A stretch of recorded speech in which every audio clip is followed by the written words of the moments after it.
Professor, আমার মনে হচ্ছে আমাদের কেউ ফলো করছে। তোমার এরকম মনে হওয়ার কারণ? আসলে মাঝে মধ্যে ঝোপ নড়ার শব্দ পাচ্ছি। আরে আমরা আছি জঙ্গলের মধ্যে, সময়টা আবার রাত, তো এই সময় তো এইসব শব্দ হবেই। নয় নয় করে তো কম বছর হলো না এই লাইনে, অনেক জঙ্গলেই তো ঘুরলে, তাও সব বুঝলে না। জঙ্গলের শিকারীরা এই সময় অধিক সক্রিয় হয়ে ওঠে। আমাদের পেছনে কিছু থাকলে সেটা বন্য পশু, বুঝতে পারলে, কোনো মানুষ নয়। হ্যাঁ, এই সময় জঙ্গলের এত গভীরে কোনো মানুষ আসে না। হ্যাঁ, তবে সাবধান দেখো, সাবধান দেখো।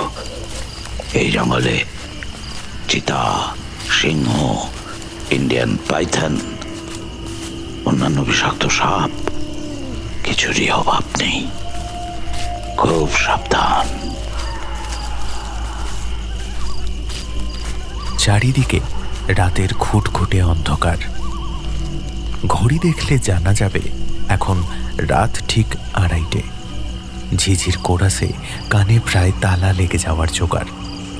মাঝে মধ্যে সেই কোরাসের সঙ্গে দূর থেকে ভেসে আসছে হাতির ডাক, আবার কখনো সিংহের গর্জন।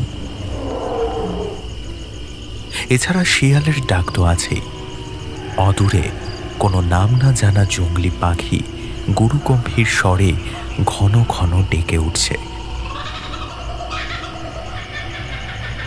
সে যেন রাতের পাহারাদার, জঙ্গলের সকলকে সজাগ থাকতে বলছে। উপরের দিকে তাকালে ঠিক করে আকাশ দেখা যাচ্ছে না, বোঝা যায় গাছের পাতার চাদর বেশ ঘন। মাঝে মধ্যে ডাল পাতার ফাঁক ফুঁকো দিয়ে পূর্ণিমার উজ্জ্বল চাঁদের টুকরো অল্প অল্প দেখা যাচ্ছে।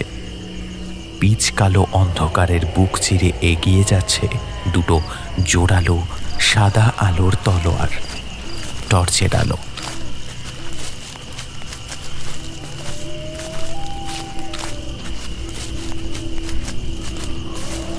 কিন্তু এই সাপত সর্বসব জঙ্গলে এত রাতে কারা হাঁটছে?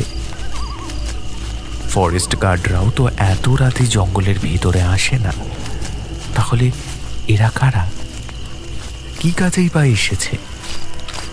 ওদের মুখ দেখা না গেলেও গলার স্বর শুনে বুঝতে সমস্যা হয় না দুজনেই পুরুষ। একজনের স্বরে বার্ধক্যের ভাঙন ধরেছে, অন্যজনেরটা বেশ দৃঢ়। হঠাৎ খুব কাছ থেকে সিংহের গর্জন শোনা গেল।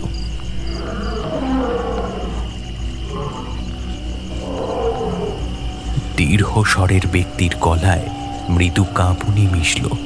সে বলল, আর কতটা যেতে হবে প্রফেসর?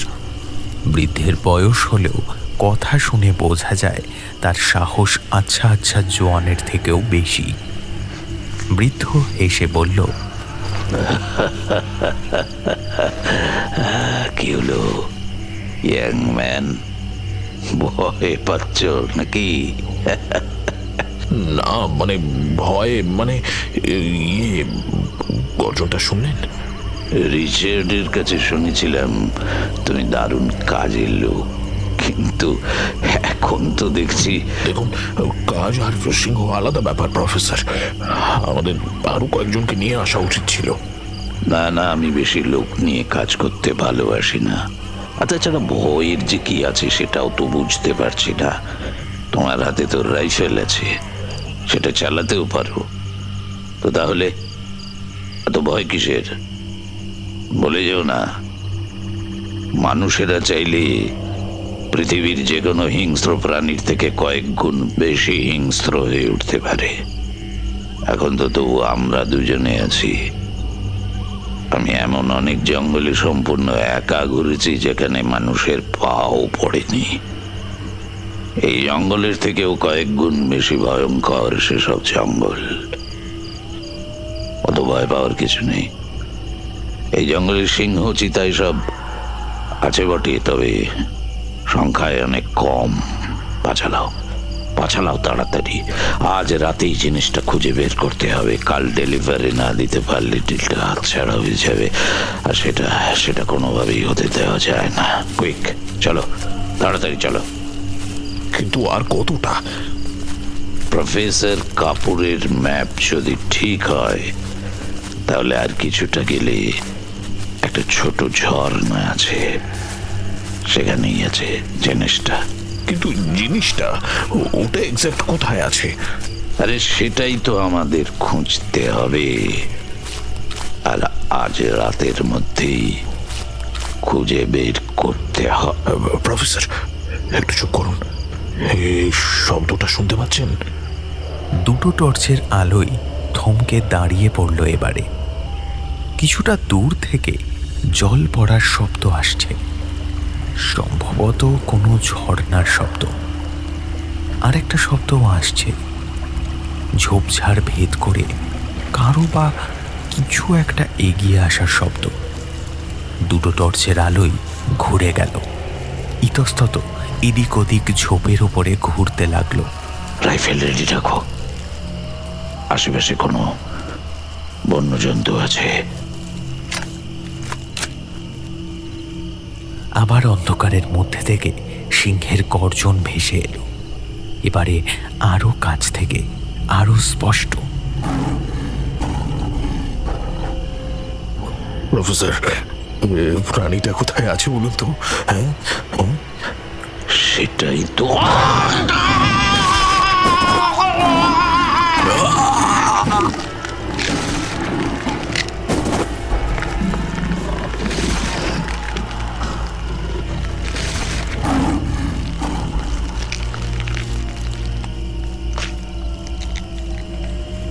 কয়েক সেকেন্ড ব্যাপারটা চলার পর সব শব্দ একসাথে হারিয়ে গেল।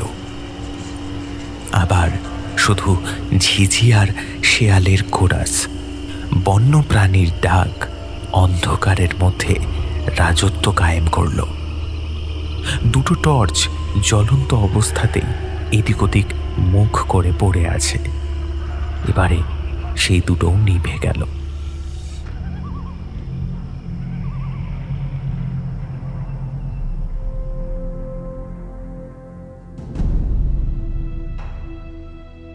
शोके नशायते धैर्यं शोके नशायते श्रुतं शोके नशायते सर्वं নাস্তি শোকে সমরিপু।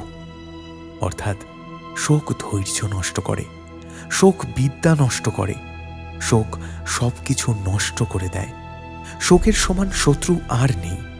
শত্রু যে প্রাণহীন আর নিরাকার, তা তো আমরা সবাই সেই রামায়ণের যুগ থেকেই বুঝে গেছি।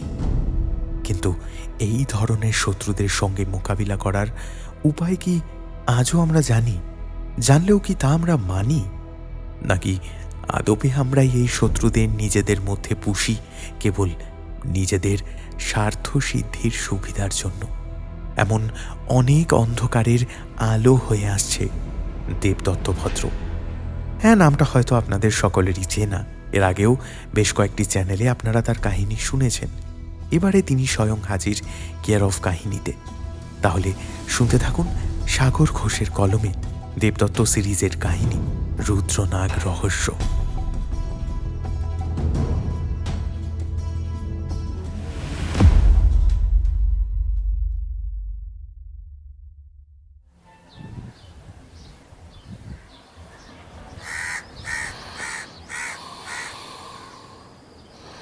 হ্যাঁ দেবু, দেবু ওঠ, 10টা বাজতে যায় তো, আর কত ঘুমোবি?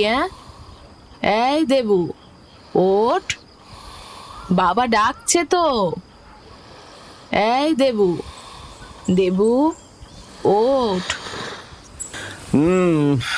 আর একটু ঘুমোতে দাও মা, এই তো কাল ফিরলাম, আবার কবে চলে যাব ঠিক নেই। বেলা 10টা বাজে, আর কত ঘুমোয় মানুষ বলতো? উঠে পড়, বাবা তোকে কি জন্যে ডাকছে দেখ গিয়ে। বাবার আবার কি দরকার হলো? সেটা আমি কি করে জানবো? নিজেই গিয়ে দেখ না। এবারে দেবদত্ত উঠে বসল, আর মোড়া ভেঙে বলল, ঠিক আছে, বাবাকে গিয়ে বলো আমি ফ্রেশ হয়ে আসছি। ঠিক আছে। বলে মা চলে গেলেন। দেবদত্ত দেবদত্ত ভদ্র, বয়স 29-এর মতো, লম্বা চওড়া, ফর্সা, সব মিলিয়ে সুপুরুষ চেহারা। আর্কিওলজিতে পিএইচডি কমপ্লিট করে এখন একটা ইন্টারন্যাশনাল আর্কিওলজিক্যাল সোসাইটিতে কর্মরত। নানান এক্সপিডিশন রিসার্চ নিয়েই ওর সময় কেটে যায়। গতকালই নেপালে একটা এক্সপিডিশন করে ও ফিরেছে। আবার কবে বলতে কবে ডাক পড়ে তার ঠিক নেই। এখানে একটা কথা বলে রাখা দরকার, বেহালার এই ভদ্র বাড়িকে আশেপাশের লোক উকিল বাড়ি বলেও ডাকে। তার কারণও আছে অবশ্য। সেই ইংরেজদের আমল থেকে এই বাড়ির বেশিরভাগ পুরুষই নয় নামী উকিল, নয় জজ হয়ে আসছে। 2-3 জন বাদে সকলেই এই ধারা বহন করে চলেছেন। দেবদত্তর ঠাকুরদা জাস্টিস অমৃত শঙ্কর ভদ্র ছিলেন জজ সাহেব। শোনা যায় ভদ্রলোক তার কর্মজীবনে একটাও ভুল রায় দেননি। তার বাবা ঠাকুরদাও সেই সময়ের তাঁবুরে উকিল ছিলেন। শোনা যায় জাস্টিস অমৃত শঙ্করের বাবা বিপ্লবীদের হয়ে অনেক কেস লড়েছিলেন। শুধু তাই নয়, গোড়া উকিলদের নাস্তানাবুদ করে দিয়েছিলেন। দেবদত্তর বাবা অরুণাভ ভদ্র এখনকার বেস্ট ক্রিমিনাল লয়ার। এখনও একটাও কেস হারেননি। তার মূল কারণ ওনার পর্যবেক্ষণ আর বিশ্লেষণ ক্ষমতা। টাকা দিলেই যে উনি কেস নেন এমন নয়। মক্কেলের কথা শুনে যদি ওনার মনে হয় সে নিরপরাধ, তবেই তিনি কেস নেন। আর উল্টো বুঝলে বলেন অন্যত্র দেখুন। অরুণাভবাবুর ভাই নবারুণ ভদ্র একজন নামী লয়ার। এই এতজন উকিল জর্জের মধ্যে থেকেও দেবদত্ত কিন্তু ওদিকের ধারও মারায়নি। ছোট থেকেই স্বপ্ন দেখত ওর নিজের একটা পরিচয় হবে, সকলে এক ডাকে ওর নাম জানবে। ও সেই স্বপ্নের পিছনেই ধাওয়া করেছে। নিজের পছন্দের বিষয় নিয়ে পড়াশোনা করেছে, জবরদস্ত রেজাল্ট করে সকলকে অবাক করে দিয়েছে। এখন এই সংস্থায় কাজ করে বেশ কয়েকটা সাকসেসফুল এক্সপেডিশন করে দেশি বিদেশি নানান পত্রপত্রিকায় অল্প বিস্তর ওর নাম বেরিয়েছে। এটাই তো ও চেয়েছিল। যদিও শুধু আর্কিওলজিস্ট হিসেবে ওর নাম হচ্ছে সেটা বলা ঠিক হবে না। আর একটা ব্যাপারেও ইদানিং ওর বেশ নামডাক হয়েছে। পরপর বেশ কয়েকটা তুখোড় রহস্যের সমাধান করে প্রশাসনিক মহলকে অবাক করে দিয়েছে ও। যতই হোক, এতজন উকিলের তীক্ষ্ণ বুদ্ধি ক্ষমতার ভাগ সেও পেয়েছে। রহস্যগুলোর মধ্যে কোনোটার ঘাঁটি কলকাতা, তো কোনোটার দক্ষিণ 24 পরগনার অজপাড়াগা এলাকা। আবার কোনোটার সমাধান করতে ওকে যেতে হয়েছে রাজস্থানের মরুভূমিতে, তো কোনোটার জন্যে দুর্গম হিমালয়ের কোনো অচেনা তুষারাচ্ছন্ন উপত্যকায়। রহস্যের গন্ধ পেলেই দেবদত্ত ও তার বন্ধু তথা সহকারী পৃথ্বীশ আচার্য বেরিয়ে পড়ে তার সমাধান করতে। এখনো পর্যন্ত সবকটা কেসই ওরা সাকসেসফুলি সলভ করেছে। তাই ওদের অভিজ্ঞতার ঝুলিতে যে শুধু রহস্য বোঝাই হচ্ছে তা নয়, সেই সাথে গাদা গাদা অ্যাডভেঞ্চারও যোগ হতে থাকছে। পৃথ্বীশ দেবদত্তর একেবারে ছেলেবেলার বন্ধু। পড়াশোনা, খেলাধুলা সবই একসাথে। যদিও ও আইনের ছাত্র, স্বপ্ন দেখে একদিন বড় ক্রিমিনাল লয়ার হবে, ঠিক অরুণাভবাবু বা তার ভাইয়ের মতো। অরুণাভবাবুর কাছেই এখনও জুনিয়র লয়ার হিসেবে প্র্যাকটিস করছে। সেই সাথে রহস্য সমাধান আর অ্যাডভেঞ্চার তো আছেই। দেবদত্ত বিছানা ছেড়ে উঠে সোজা চলে গেল বাথরুমের দিকে। কয়েক মিনিটের মধ্যে বাথরুম থেকে ফ্রেশ হয়ে বেরিয়ে এলো। তারপরে সোজা এগিয়ে গেল বাবার কাজের ঘরের দিকে। সেখানে গিয়ে দেখল অরুণাভবাবু নিজের টেবিলে বসে একটা আইনের বই পড়ছেন। বাবা, আসবো? হায় দেবু, হায়, বস। তোর সাথে একটা ইম্পর্ট্যান্ট কথা আছে। দেবদত্ত একটা চেয়ার টেনে বসল। অরুণাভবাবুর মুখ দেখেই বুঝল তিনি বেজায় চিন্তিত। কি ব্যাপার বলো তো, আবার কোনো কেস নাকি? না না, কোনো কেস নয়, এবারে অন্য ব্যাপার। দেবদত্তর কপালে ভাঁজ পড়ল। বাবা কাকা মাঝে মধ্যেই নানান কঠিন প্যাঁচালো কেস নিয়ে ওর সাথে আলোচনা করেন, মাঝে মধ্যে তাদের হয়ে কিছু ইনভেস্টিগেশনও করে আসে, কিন্তু এবারে যে ব্যাপারটা তেমন নয় সেটা ও অরুণাভবাবুর মুখ দেখে ভালোই বুঝতে পারছে। অন্য ব্যাপার সে তো বুঝতেই পারছি, তা কি ব্যাপার একটু শুনি। অরুণাভবাবু তার পাইপের মশলায় আগুন ধরালেন। গোটা ঘরটা নীলচে সুগন্ধি ধোঁয়ায় ভরে গেল। কয়েকটা টান দিয়ে প্রথমে জিজ্ঞাসা করলেন,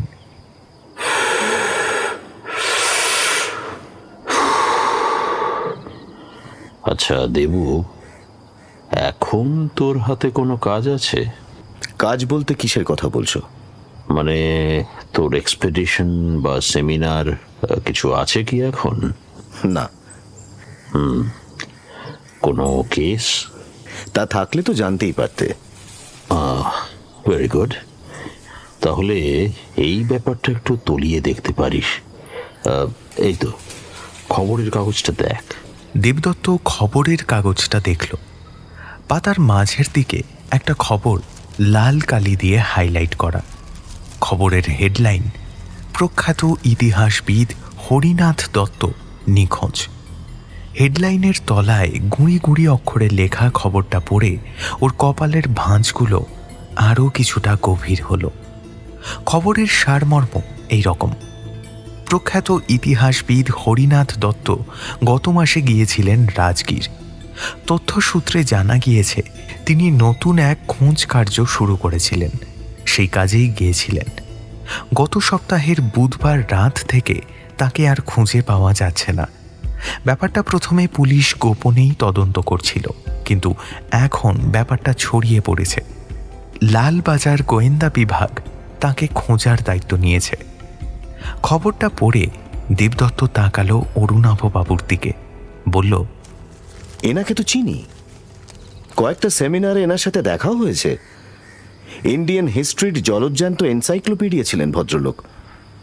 তাছাড়া এনার সাথে তোমার বন্ধু তন্ময় কাকুর কি একটা সম্পর্ক আছে না? রাইট, তন্ময়ের খুড়তুতো কাকা।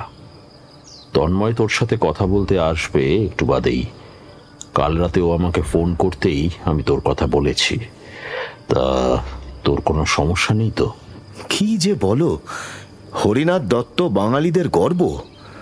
তাছাড়া তন্ময় কাকুর ব্যাপার আমার কোনো সমস্যা নেই। শুধু তোমার অ্যাসিস্ট্যান্টটাকে কটা দিনের জন্য ছুটি দিও। জানোই তো এ ব্যাপারে ও আমার সহকারী। তাতে কোনো সমস্যা নেই, এমনিতেই আমার এখন তেমন কোনো কাজ নেই। পৃথ্বীশকে আমি বলে দিচ্ছি। ঠিক আছে, তাহলে তন্ময় কাকু কখন আসবেন? 11:30। উনি তো আবার একেবারে ঘড়ি ধরে চলেন। যাই একটু খেয়ে নি, এর মধ্যে পৃথ্বী সেলে একটু পাঠিয়ে দিও আমার ঘরে। ঠিক আছে, যা। দেবদত্ত জল খাবার খেয়ে সোজা চলে গেল নিজের ঘরে। একটা রহস্য উপন্যাস নিয়ে বসল। তন্ময় দত্ত ঘড়ি ধরে ঠিক 11:30টায় উপস্থিত হলেন। ইতিমধ্যে পৃথ্বীশ চলে এসেছে। সে আছে দেবদত্তের ঘরে। পাঁচুদা দেবদত্তের জন্মের আগে থেকে এই বাড়িতে কাজ করছে, এই বাড়িরই একজন হয়ে উঠেছে। বাড়ির আর সকলের সঙ্গে তার মতামতেরও একটা দাম এই ভদ্র বাড়িতে গ্রাহ্য হয়। ও দেবদত্তকে নাম ধরেই ডাকে। পাঁচু এসে বলল, হ্যাঁ দেবু, হ্যাঁ বরদাবাবু ডাকছেন। তন্ময় কাকু এসেছে? হ্যাঁ এসেছেন, তাড়াতাড়ি যা। দেবদত্ত আর পৃথ্বীশ গেল অরুণাভবাবুর কাজের ঘরে। তন্ময় দত্তের বয়স অরুণাভবাবুর মতোই, 58 মতো, কিন্তু এখনো মাথায় টাক পড়া তো দূর, চুলও ঠিক করে পাকেনি। বিশাল একটা ভুঁড়ি, সাথে মানানসই মাংসলো দেহ। গায়ের রং টকটকে, চোখে মুখে রাজকীয়তার ছাপ। হবে নাই বা কেন? দত্তরা ছিল বিশাল জমিদার পরিবার। তাদের প্রভাব প্রতিপত্তি, অর্থ সবই কোনো রাজার থেকে কম ছিল না। ইংরেজ আমলে ব্রিটিশদের সাথেও চুটিয়ে ব্যবসা করেছিল দত্তরা, তবে কখনো নিজেদের বিক্রি করেনি। তন্ময় দত্ত একজন নামী ব্যবসায়ী, নাম যশ কিছুরই অভাব নেই। তন্ময়বাবুকে দেবদত্ত সর্বদা হাসি মুখে দেখেছে, কিন্তু আজ ওনার চোখে মুখে চরম চিন্তা আর দুঃখের ছাপ। চোখের তলায় কালি পড়ে গেছে, মাথার চুলও কিছুটা অগোছালো। ওনার মতো পরিপাটি মানুষের ক্ষেত্রে যা অসম্ভব। আয় দেবু, পৃথ্বীশ, এসো। ওরা বসল। অরুণাভবাবু পৃথ্বীশের সঙ্গে তন্ময়বাবুর আলাপ করিয়ে দিলেন। ইনি হচ্ছেন তন্ময় দত্ত, দত্ত অ্যান্ড দত্ত কোম্পানির ম্যানেজিং ডিরেক্টর, আমার ছেলেবেলার বন্ধু। আর এই হচ্ছে পৃথ্বীশ আচার্য, আমার অ্যাসিস্ট্যান্ট। এরপরে দেবদত্তর সাথে তন্ময়বাবুর কথা শুরু হলো। হ্যাঁ কাকু, বলুন। বাবা বলছিলেন আপনি আমার সাথে কিছু কথা বলতে চান। তন্ময়বাবু অরুণাভবাবুর দিকে তাকিয়ে বললেন, কিরে, তুই কিছু বলিসনি ওকে? আমি বললেও ও শুনতো না। তোর ব্যাপার তোর কাছ থেকেই শুনবে। তাছাড়া তুই ব্যাপারটা আমার থেকেও ভালো করে বলতে পারবি, তুই বল। তন্ময়বাবু কিছুটা জল খেয়ে শুরু করলেন। বাবা যখন মারা যান তখন আমার অনেক কম বয়স। কাকাই আমাকে বড় করেন। উনি আমাকে খুব ভালোবাসতেন। তার মূল কারণ ছিল ইতিহাসের প্রতি আমার টান। বলতে দ্বিধা নেই, কাকা তার ছেলেদের থেকেও আমাকে বেশি ভালোবাসতেন। এই কারণে রথিন আর জগদীশ আমাকে আজীবনই একটু হিংসে করত। দেবু, তুই নিশ্চয়ই ওনাকে চিনিস? হ্যাঁ। তাহলে তো জানিস ওর বয়স হয়েছিল 75-এর মতো, কিন্তু যথেষ্ট ডাঁটও ছিলেন। সম্পত্তি কিছু কম করেননি, সেসবই এখনো তার নামে। রথিন আর জগদীশ অনেকবার ভাগাভাগি করে দিতে বলেছে, কিন্তু তিনি করেননি। এই নিয়েও ওদের মধ্যে যথেষ্ট ঝামেলাও হতো। রিসেন্ট কয়েক মাস ধরে আবার ঝামেলা শুরু হয়েছিল। আমি গিয়ে ব্যাপারটা সামাল দিয়েছিলাম। এসব নিয়েই কাকা খুব ডিস্টার্বড ছিলেন। তার সাথে উনি একটা নতুন প্রজেক্ট নিয়ে কাজ করছিলেন। হ্যাঁ, কাগজে পড়লাম। সেই কাজেই তো উনি রাজগীর গিয়েছিলেন। কি প্রজেক্ট নিয়ে কাজ করছিল জানিস? না, তা জানি না। আমি বলছি পুরোটা। কাকা সব প্রজেক্টেরই একটা করে বেশ জবরদস্ত নাম রাখতেন। বলতেন একটা জোরদার নাম থাকলে কাজ করতে আরো ভালো লাগে। এই প্রজেক্টের নাম রেখেছিলেন প্রজেক্ট রুদ্রনাগ। সত্যি নামটা কিন্তু দারুণ। কিন্তু ব্যাপারটা কি? রাজগীর মানে তো মগধ। মৌর্য বংশ নিয়ে কোনো রিসার্চ করছিলেন কি? না, কাকা শিশুনাগ রাজবংশ নিয়ে রিসার্চ করছিলেন। শুধু তাই নয়, উনি এমন একটা জিনিসের খোঁজ করছিলেন যা অমূল্য।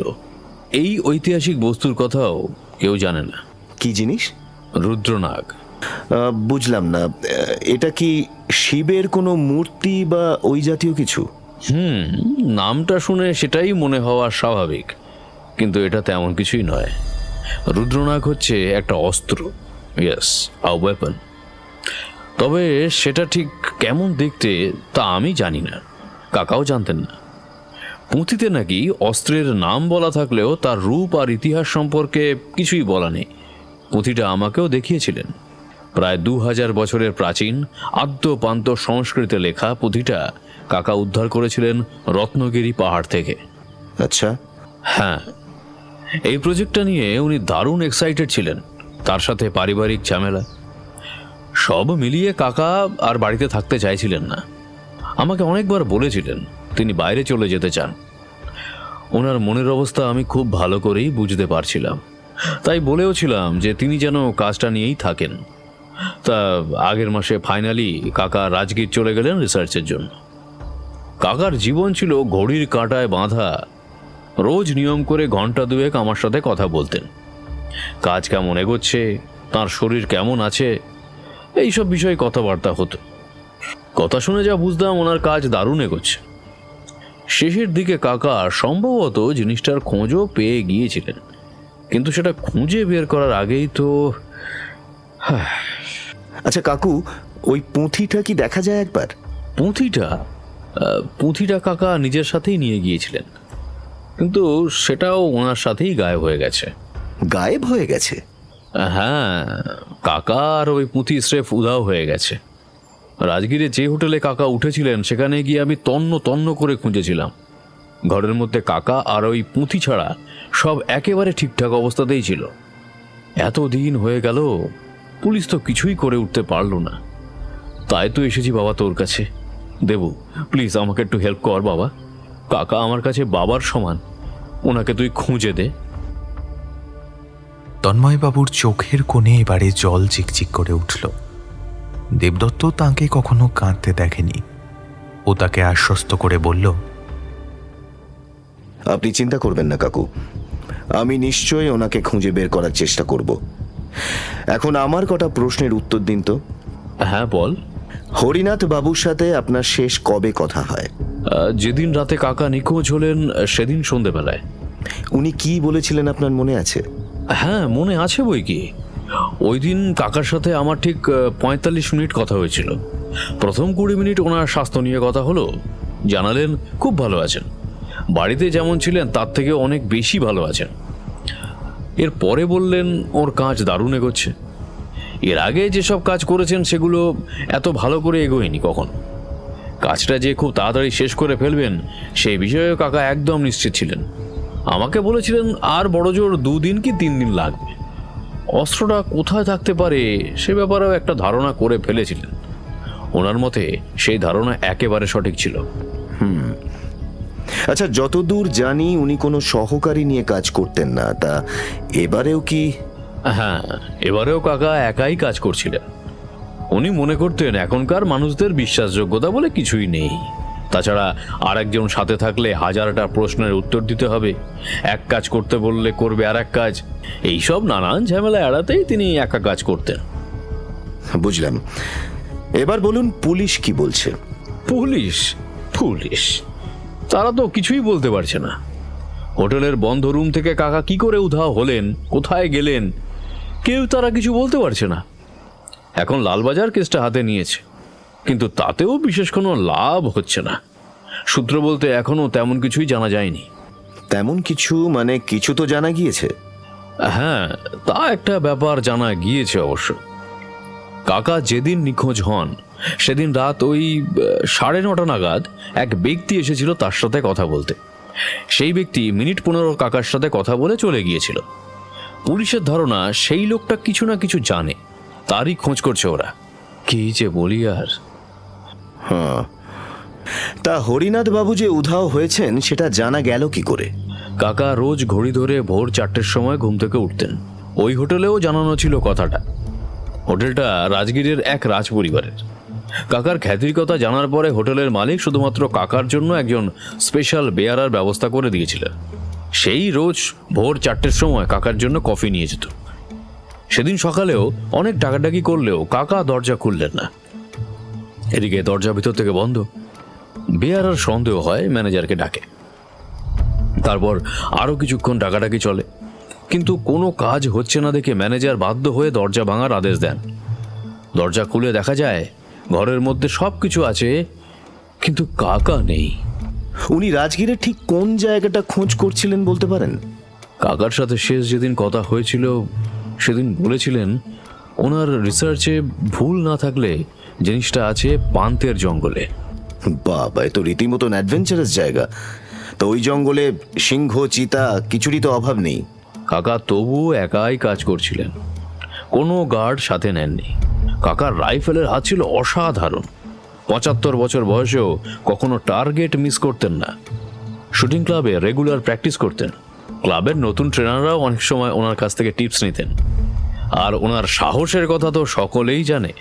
তাছাড়া ওনার কাছে গভর্নমেন্টের পারমিশনও ছিল, তাই ওর কাছে কোনো সমস্যা হয়নি।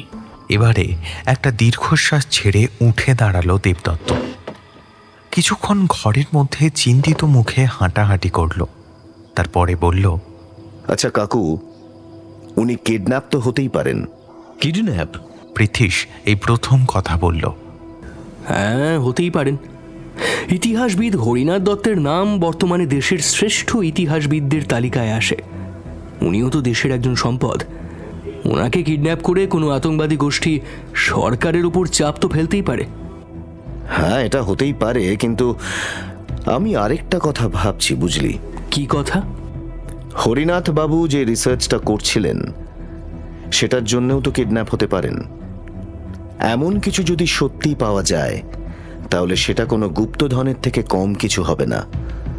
কালো বাজারে জিনিসটার দাম কত হবে ভাবতে পারছিস? তোর কি তাই মনে হচ্ছে দেবু? মনে তো অনেক কিছুই হচ্ছে বাবা, কিন্তু তদন্ত না করে তো কিছু বলা কঠিন। আচ্ছা তন্ময় কাকু, ওনার এই রিসার্চের ব্যাপারটা কে কে জানতো? কাকা সাধারণত নিজের কাজের ব্যাপারে আমার সাথে ছাড়া আর কারোর সাথে তেমন একটা আলোচনা করতেন না। এই ব্যাপারটাও আমি ছাড়া আর কেউ জানতো বলে আমার তো মনে হয় না, অন্তত আমার তা জানা নেই। বুঝলাম। এই পৃথ্বীশ, ঝপ করে একটা কন্ট্রাক্ট পেপার বানিয়ে ফেলতো। কন্ট্রাক্ট পেপার আবার কিসের? তুই যে ওর ক্লায়েন্ট হলি, এটা তার অফিসিয়াল পেপার। পৃথ্বীশ ঝড়ের বেগে কাজ করতে পারে। কিছুক্ষণের মধ্যেই পেপার তৈরি করে ফেলল। শৈশাবুত হলে দেবদত্ত বলল, আমি হরিনাথ বাবুকে খুঁজে বের করার আপ্রাণ চেষ্টা করব। প্লিজ তুই একটু দেখ দেবু। কাকু, হরিনাথ বাবুর রিসার্চের কাগজপত্র কিছু আছে তোমার কাছে? তা সবই ওনার স্টাডিতেই আছে। কাগজপত্র বলতে ওনার একটা ডায়েরি আছে। উনি রেগুলার ডায়েরি লিখতেন? হ্যাঁ, রেগুলার। সেই সাথে ওনার রিসার্চের কথা, ইম্পর্টেন্ট নোটস সবই লিখে রাখতেন। খুব ভালো কথা। ডায়েরিগুলো আমার একটু লাগবে, অন্তত কটা দিনের জন্য। আমি জানি এটা ঠিক হচ্ছে না, কিন্তু ওনাকে খুঁজে বের করতে হলে আমাকে সব জানতে হবে। হ্যাঁ নিশ্চয়ই, আমি বিকেলের মধ্যেই পাঠিয়ে দিচ্ছি। যত তাড়াতাড়ি সম্ভব লাগবে। পৃথ্বীশ, তুই প্লিজ কাকুর সাথে জানা, ডায়েরিগুলো নিয়ে চলে আয়। আমার মন বলছে যত তাড়াতাড়ি সম্ভব আমাদের রাজগীর যেতে হবে। ওখানেই তো সব রহস্যের জট খুলবে। দেবদত্ত ঘর থেকে বেরিয়েই যাচ্ছিল। তন্ময়বাবু ডেকে বললেন, এই দেবু, বলছি তোর ফিস? সেসব না হয় পরে হবে। ঘর থেকে বেরিয়ে গেল দেবদত্ত। ড্রয়িং রুমে এসে চেঁচিয়ে বলল, মা, আমি লাইব্রেরি রুমে যাচ্ছি, একটু কফি পাঠিয়ে দিও। তারপরে সোজা চলে গেল লাইব্রেরিতে। লাইব্রেরিটা তৈরি করেছিলেন দেবদত্তর প্রপিতামহ। হেন কোনো বিষয় নেই যার ওপরে বই নেই এই লাইব্রেরিতে। দেবদত্ত প্রাচীন ভারতের রাজবংশের ওপরে লেখা বেশ কিছু বই নিয়ে বিশাল স্টাডি টেবিলের দিকে এগিয়ে গেল। আচ্ছা, এই শিশুনাগ রাজবংশের ব্যাপারটা কি? পৃথ্বীশের কথা শুনে দেবদত্ত মোটা বইটা থেকে মুখ তুলে বলল, বড় করে শুনবি নাকি ছোট করে? না ভাই, তুই বরং ছোট করেই বল। স্কুল জীবনে ইতিহাসের ক্লাসগুলো কেমন করে কাটাতাম সে তো ভালোই জানিস। ওকে, শোন তাহলে। এই রাজবংশ মগধে রাজত্ব করছিল আজ থেকে প্রায় 2400 বছর আগে। নথিপত্র অনুযায়ী আনুমানিক খ্রিস্টপূর্ব 413 থেকে খ্রিস্টপূর্ব 345 পর্যন্ত এই রাজবংশের রাজত্ব ছিল। এই রাজবংশের প্রতিষ্ঠাতা শিশুনাগ ছিলেন হরজঙ্ক রাজবংশের শেষ রাজা নাগদাশকের একজন অমাত্য। রাজা হিসেবে তিনি ছিলেন খুব বাজে। আনুমানিক খ্রিস্টপূর্ব 413 নাগাদ মগধের প্রজারা রাজার কুশাসনের বিরুদ্ধে বিদ্রোহ ঘোষণা করে। কুশাসককে সরাতে কেউই পিছুপা হয়নি। তারপরে সকলের নির্বাচনে অমাত্য তথা বারাণসীর রাজপ্রতিনিধি শিশুনাগ মগধের সিংহাসনে বসেন। সূচনা হল শিশুনাগ রাজবংশের।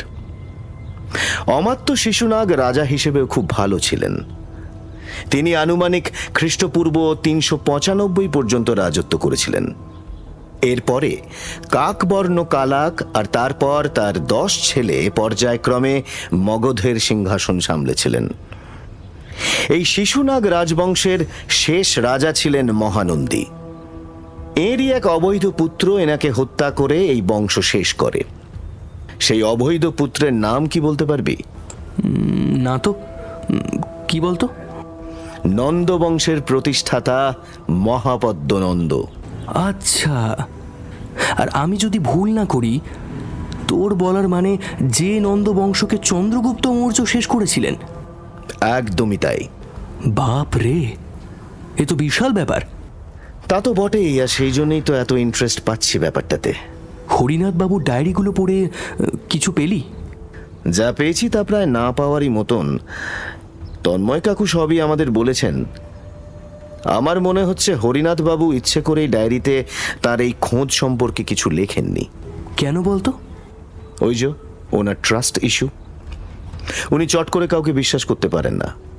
তাও টুকরো টাকরা যেটুকু লিখেছেন সেটুকু থেকে বোঝা যায় যেই জিনিসটার খোঁজ উনি করছিলেন সেটা অত্যন্ত মূল্যবান। শুধু তাই নয়, এই কাজ সাকসেসফুল হলে প্রাচীন ভারতের ইতিহাসের এক নতুন দিক খুলে যাবে।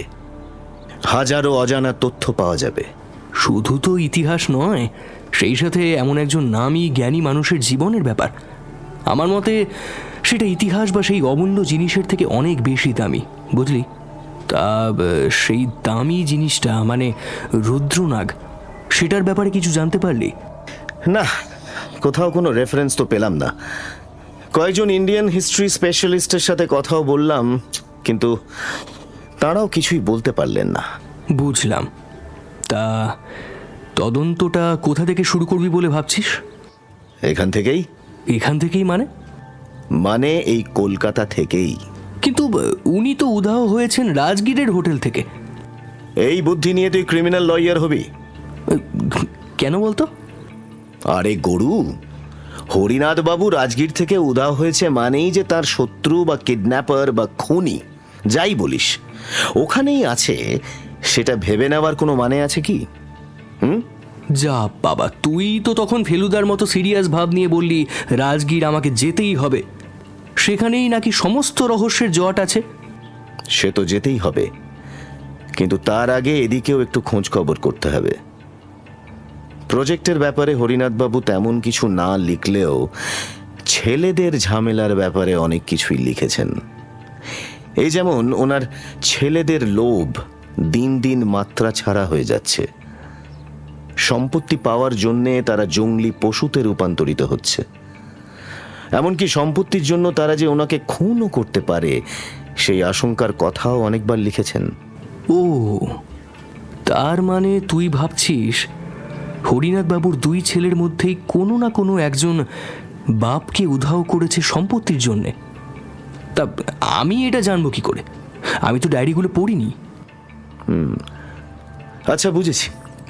এখন চল কটা জায়গা থেকে ঘুরে আসি। আবার কোথায় যাবি? ওহ, এত প্রশ্ন করিস কেন? প্রথমে যাব পার্ক স্ট্রিট, তারপর যাব ধর্মতলা। এই সে বুঝলাম, কিন্তু স্যারের কিছু কাজ। আমি বাবার সাথে কথা বলে নিয়েছি। এখন কটা দিনের জন্য তুই লয়ার অরুণাভ ভদ্রের নয়, ডিটেকটিভ দেবদত্ত ভদ্রের অ্যাসিস্ট্যান্ট। পৃথ্বীশের মুখে এবারে হাসি ফুটল। ডিটেকটিভ দেবদত্ত ভদ্রের সাগরেদি করা মানেই দারুণ একটা অ্যাডভেঞ্চার। সেই লোভ ওর পুরো দমে আছে। নয় নয় করে ওরা একসাথে কম কেসের সমাধান করেনি, কিন্তু এখনও প্রতিটা অ্যাডভেঞ্চারের আগে পৃথ্বীশ বাচ্চাদের মতো উত্তেজনা অনুভব করে। ও আর কথা বাড়ালো না। দুই বন্ধু গিয়ে বসলো গাড়িতে। স্টিয়ারিং দেবদত্তের হাতে। ও গাড়ি স্টার্ট করে ছুটিয়ে দিল।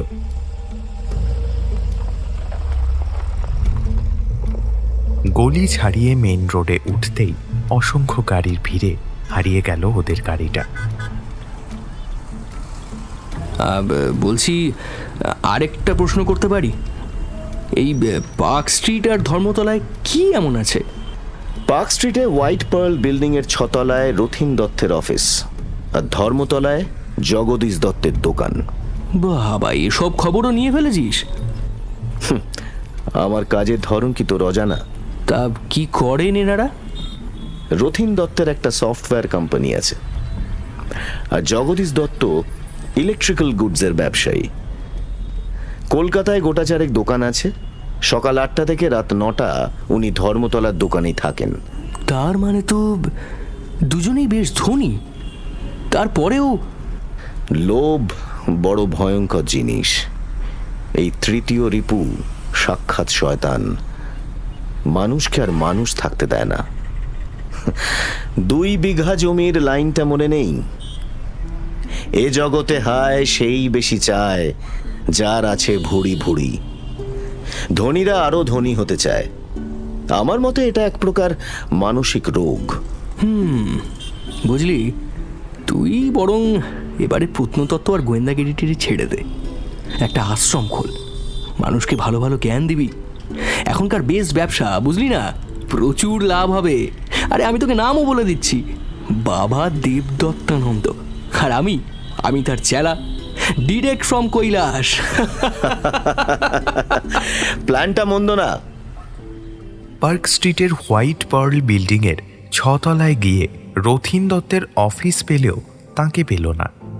অফিসের বৃদ্ধ ম্যানেজার আদিত্য প্রসাদ বসু জানালেন, রথীন দত্ত 1 সপ্তাহের জন্য বিজনেস ট্যুরে গিয়েছেন মুম্বাই। ফলত সেখানে আর না দাঁড়িয়ে ওরা সোজা চলে গেল ধর্মতলায় জগদীশ দত্তের দোকানে। দোকানের নাম দত্ত ইলেকট্রিক্যাল সেন্টার। দোকানের মধ্যে 2 জন কর্মচারীর সঙ্গে কথা বলছেন এক মোটা সোটা টাক মাথার ফর্সা ব্যক্তি। তার বয়স 40-এর মতো হবে।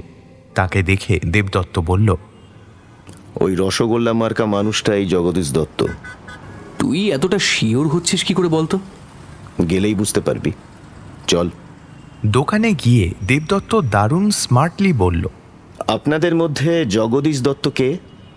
মোটা গোলগাল ব্যক্তি এগিয়ে এসে বললেন, আমি জগদীশ দত্ত, কি দরকার বলুন। আপনার সাথে কিছু পার্সোনাল কথা আছে। কি ব্যাপারে? আর আপনাকে তো ঠিক। আমি একজন প্রাইভেট ইনভেস্টিগেটর। গোয়েন্দা? কিন্তু আমার কাছে গোয়েন্দার কি দরকার? ইতিহাসবিদ হরিনাথ দত্ত আপনার বাবা, তাই তো? হ্যাঁ। তার নিখোঁজ কেসটার তদন্তের ভার আমার কাঁধে আছে। সেই ব্যাপারেই আপনার সাথে কথা বলতে এসেছি। পুলিশ তো সেই কাজ করছে, আপনাকে আবার অ্যাপয়েন্ট করলো কে? সরি মিস্টার দত্ত, ক্লায়েন্টের নাম জানানো আমার প্রফেশনাল এথিক্সের বাইরে। সেটা আমি আপনাকে জানাতে পারবো না। না বললেও আমার বুঝতে কোনো সমস্যাই হচ্ছে না কে কাজটা করেছে। আদিকরা দেখলে গা চলে যায়। বাবা আমাদের যত না টান তার দ্বিগুণ টান দেখাচ্ছে। জানারে বাচ্চারা ভেবেছে কি কিছু বুঝি না, সব সম্পত্তি লুটবার ফোন দে। আরে আরে এই যে গোয়েন্দা বাবু, আমি আপনার সাথে কথা বলতে নারাজ। আমি যা বলার পুলিশকে বলেছি, পরবর্তীকালে পুলিশ এসে কিছু জানতে চাইলে তখন বলবো। আপনি আসতে পারেন। এমন ঠ্যাঁটা উত্তর শুনেও দেবদত্ত কিন্তু এতটুকু বিচলিত হলো না। উল্টে অল্প হেসে শান্ত স্বরে বলল, বেশ, ঠিক আছে। কেসটার ইনভেস্টিগেশন অফিসার তো সুশোভন কাঞ্জিলাল।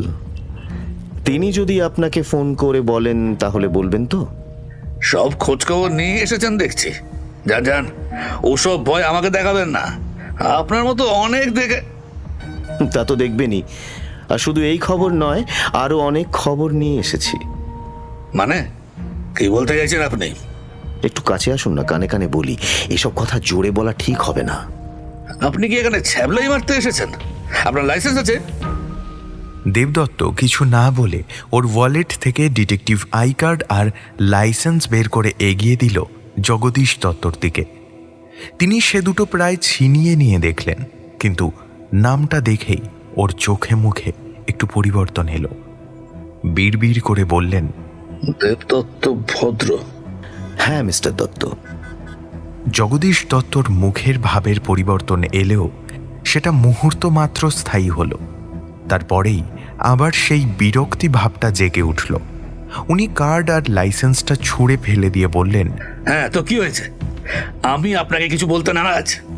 আপনারা ভালো ভালো চলে যান, নইলে খাড় ধাক্কা দিয়ে বের করে দেবো।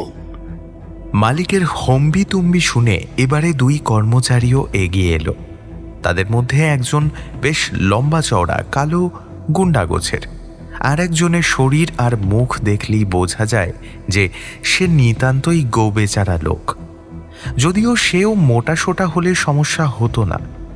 দেবদত্ত আর পৃথ্বীশ দুজনেই ফ্রি হ্যান্ড কম্ব্যাটের ট্রেনিং নিয়েছে। তেমন দরকার পড়লে ওদের সাথে পেরে ওঠা কঠিন। লোকটার এই অসভ্য ব্যবহার দেখে পৃথ্বীশের মাথায় রক্ত উঠে গেল। ও এগিয়ে গিয়ে কিছু বলতে যাচ্ছিল, কিন্তু দেবদত্ত ওকে ইশারা করে থামিয়ে দিল। তারপরে হাসি মুখে কার্ড দুটো তুলে ওয়ালেটে ঢোকাতে ঢোকাতে বলল, মিস্টার দত্ত, আমার চেহারা, ব্যবহার আর স্যার নেমটা ভদ্র হলেও আমি মানুষটা কিন্তু খুব একটা ভদ্র নয়। সো আমার এই ভদ্র শান্ত মুখোশটা দেখে নরম মাটি ভাববেন না প্লিজ। তা আপনি যখন কথা বলবেনই না তখন আমরা চলে যাচ্ছি।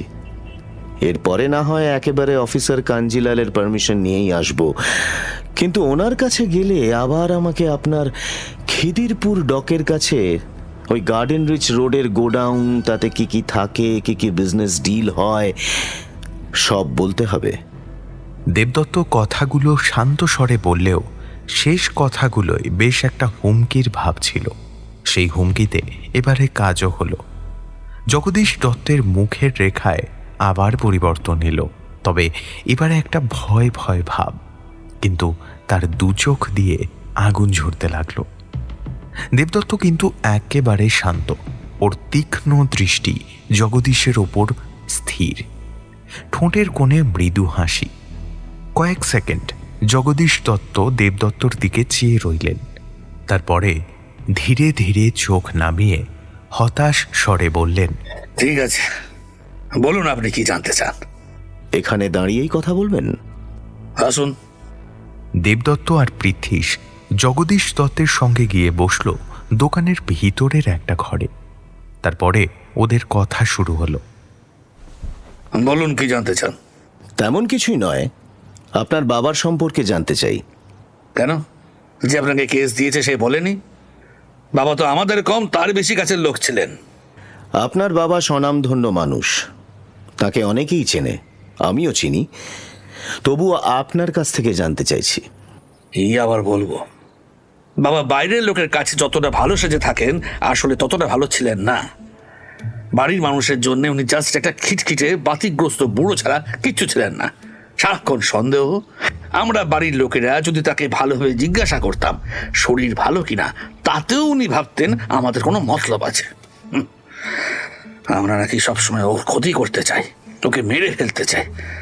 আমরা তাই ওনার সাথে তেমন কথাই বলতাম না। একেবারে ছিটগ্রস্ত লোক ছিলেন। ওনার কাছে নিজের ছেলেরা খারাপ ছিল, ভালো ছিল শুধু স্কাউন্ডারটা। কার কথা বলছেন? ন্যাকা সাজবেন না তো। আপনি বুঝতে পারছেন না কার কথা বলছি? আপনার মুখ থেকেই শুনতে চাইছি। আমি তন্ময় দত্তের কথা বলছি।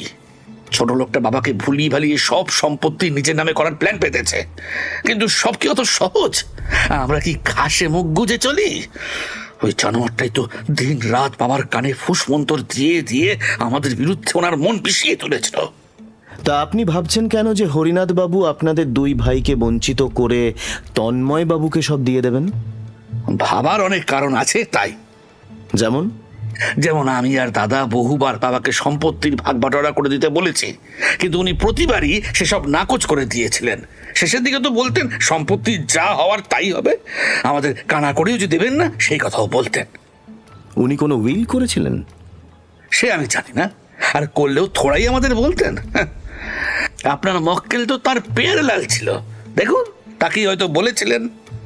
আপনার বাবা উধাও হওয়া নিয়ে আপনার কি বলার আছে? বললাম তো, মানুষটা ছিলেন একেবারে ছিটগ্রস্ত। যখন যা ইচ্ছে করতেন, কারো কথায় কানও দিতেন না, ভাবতেনও না। সারাক্ষণ নিজের কাজ আর তন্ময়দাকে নিয়ে ব্যস্ত থাকতেন। এর আগেও বহুবার বাবা এমন উধাও হয়েছেন। কাউকে কিছু না বলে চলে গিয়ে মানুষকে চিন্তায় ফেলাটা ওনার একটা স্বভাব। আপনি ওনার জন্য খুব একটা চিন্তা করেন বলে তো মনে হচ্ছে না। কেন করতে যাব? বাবা হিসেবে উনি কি ঠিক করেছেন আমাদের কথা কখনো ভেবেছেন? যার কথা ভাবেন সেই চিন্তা করুক। আপনার বাবা নতুন একটা খোঁজ কার্য নিয়ে ব্যস্ত হয়ে পড়েছিলেন, সেটা জানেন? না, উনি নিজের কাজের ব্যাপারে আমাদের কখনো কিছু বলতেন না, আমরা জানতেও চাই না। আচ্ছা, ওনাকে কেউ কিডন্যাপও তো করতে পারে, এত বড় মানুষ বলে কথা। সে তো করতেই পারে, আপনার ক্লায়েন্টই তো কাজটা করাতে পারে। বাবা কি করছেন, কোথায় যাচ্ছেন, সবই তো সে জানতো। কিন্তু তিনি কেন এমন করবেন? সেটা তিনিই জানেন। লোভে মানুষ কি না করতে পারে। কথাটা তো আপনাদের দুই ভাইয়ের ক্ষেত্রেও খাটে মিস্টার দত্ত, তাই না? সত্যি যদি হরিনাথ বাবু ভেবে থাকেন আপনাদের সম্পত্তি দেবেন না, তাহলে তিনি উধাও হয়ে গেলে আখেরে লাভ তো আপনাদেরই, তাই না? দেখুন, দাদার কথা আমি জানি না, কিন্তু আমি যে এমন কিছু করিনি সেটা হলফ করে বলতে পারি। তাছাড়া বাবা কোথায় যাচ্ছেন, কোথায় থাকছেন, আমি সেসব জানতামই না। পুলিশের কাছ থেকে পরে জেনেছি। বুঝলাম। আচ্ছা, আপনার দাদার ব্যাপারে কিছু বলতে পারেন? না, ওর সাথে আমার কোনো কথা হয় না, আমরা আলাদা থাকি। কিন্তু আমি যতদূর জানি আপনার বিরুদ্ধে কোনো প্রমাণ নেই। তাছাড়া আমি জানি আমি চলে যাওয়ার পরেই আপনি ফোন করে ডেরা পাল্টে ফেলবেন। তাহলে আপনার ভয়টা কোথায়? চলি মিস্টার দত্ত। দত্ত ইলেকট্রিক্যাল সেন্টারের বাইরে বেরিয়ে দেবদত্ত আর পৃথ্বীশ একটা করে সিগারেট ধরালো। দেবদত্ত একেবারে চুপ, ঘন ঘন সিগারেটে টান দিচ্ছে আর রাস্তার দিকে তাকিয়ে কি ভাবছে ওই জানে।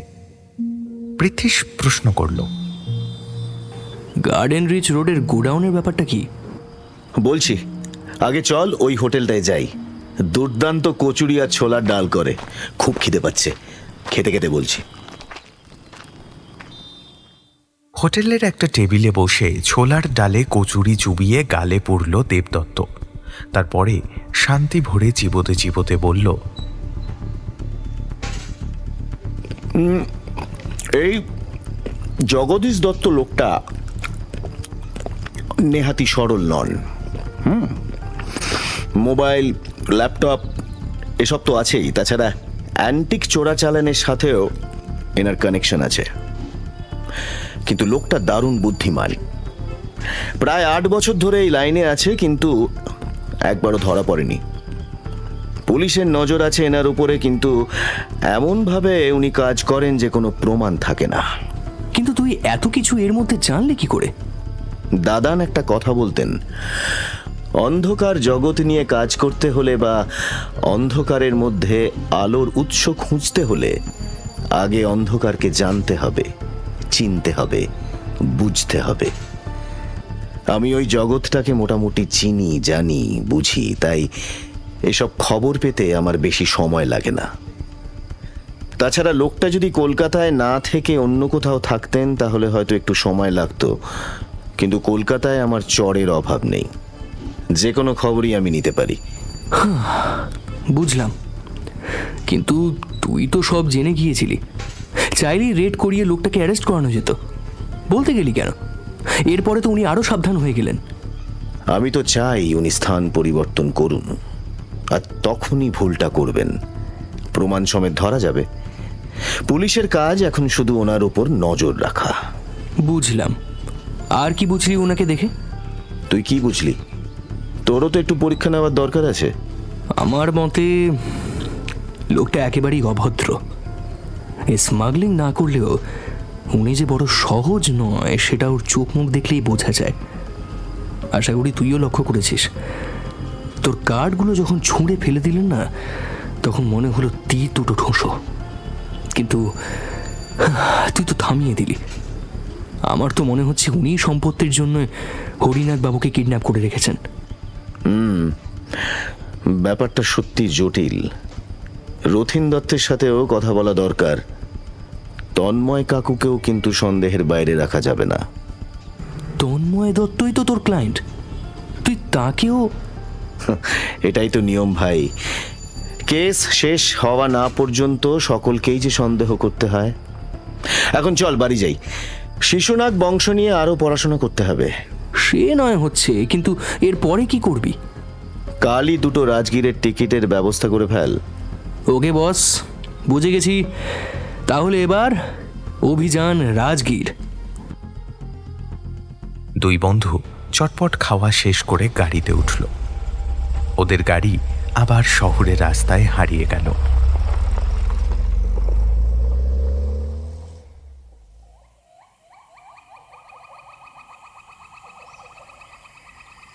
জায়গাটা দুর্দান্ত, কি বলিস দেবদত্ত? সে আর বলতে, জাস্ট অসাধারণ। এখন দুপুর 2:30, কিন্তু রোদ নেই। আকাশে কৃষ্ণবর্ণ মেঘের ঘনঘটা। কালো মেঘের দল যেন আকাশের শেষ নীল রংটুকুও গিলে খেতে চায়। ঠান্ডা হাওয়ার গতিও বাড়ছে একটু একটু করে। বেশ বোঝা যাচ্ছে খুব তাড়াতাড়ি বৃষ্টি নামবে। দেবদত্ত আর পৃথ্বীশ রাজগীর পৌঁছেছে ঘণ্টাখানেক আগে। আপাতত ওরা দাঁড়িয়ে আছে একটা ফরেস্ট কটেজের ব্যালকানিতে। কটেজটা স্বল্প উচ্চ একটা টিলার ওপরে। সামনে যত দূর দেখা যায় শুধু সবুজ আর সবুজ প্রান্ত অভয়ারণ্য।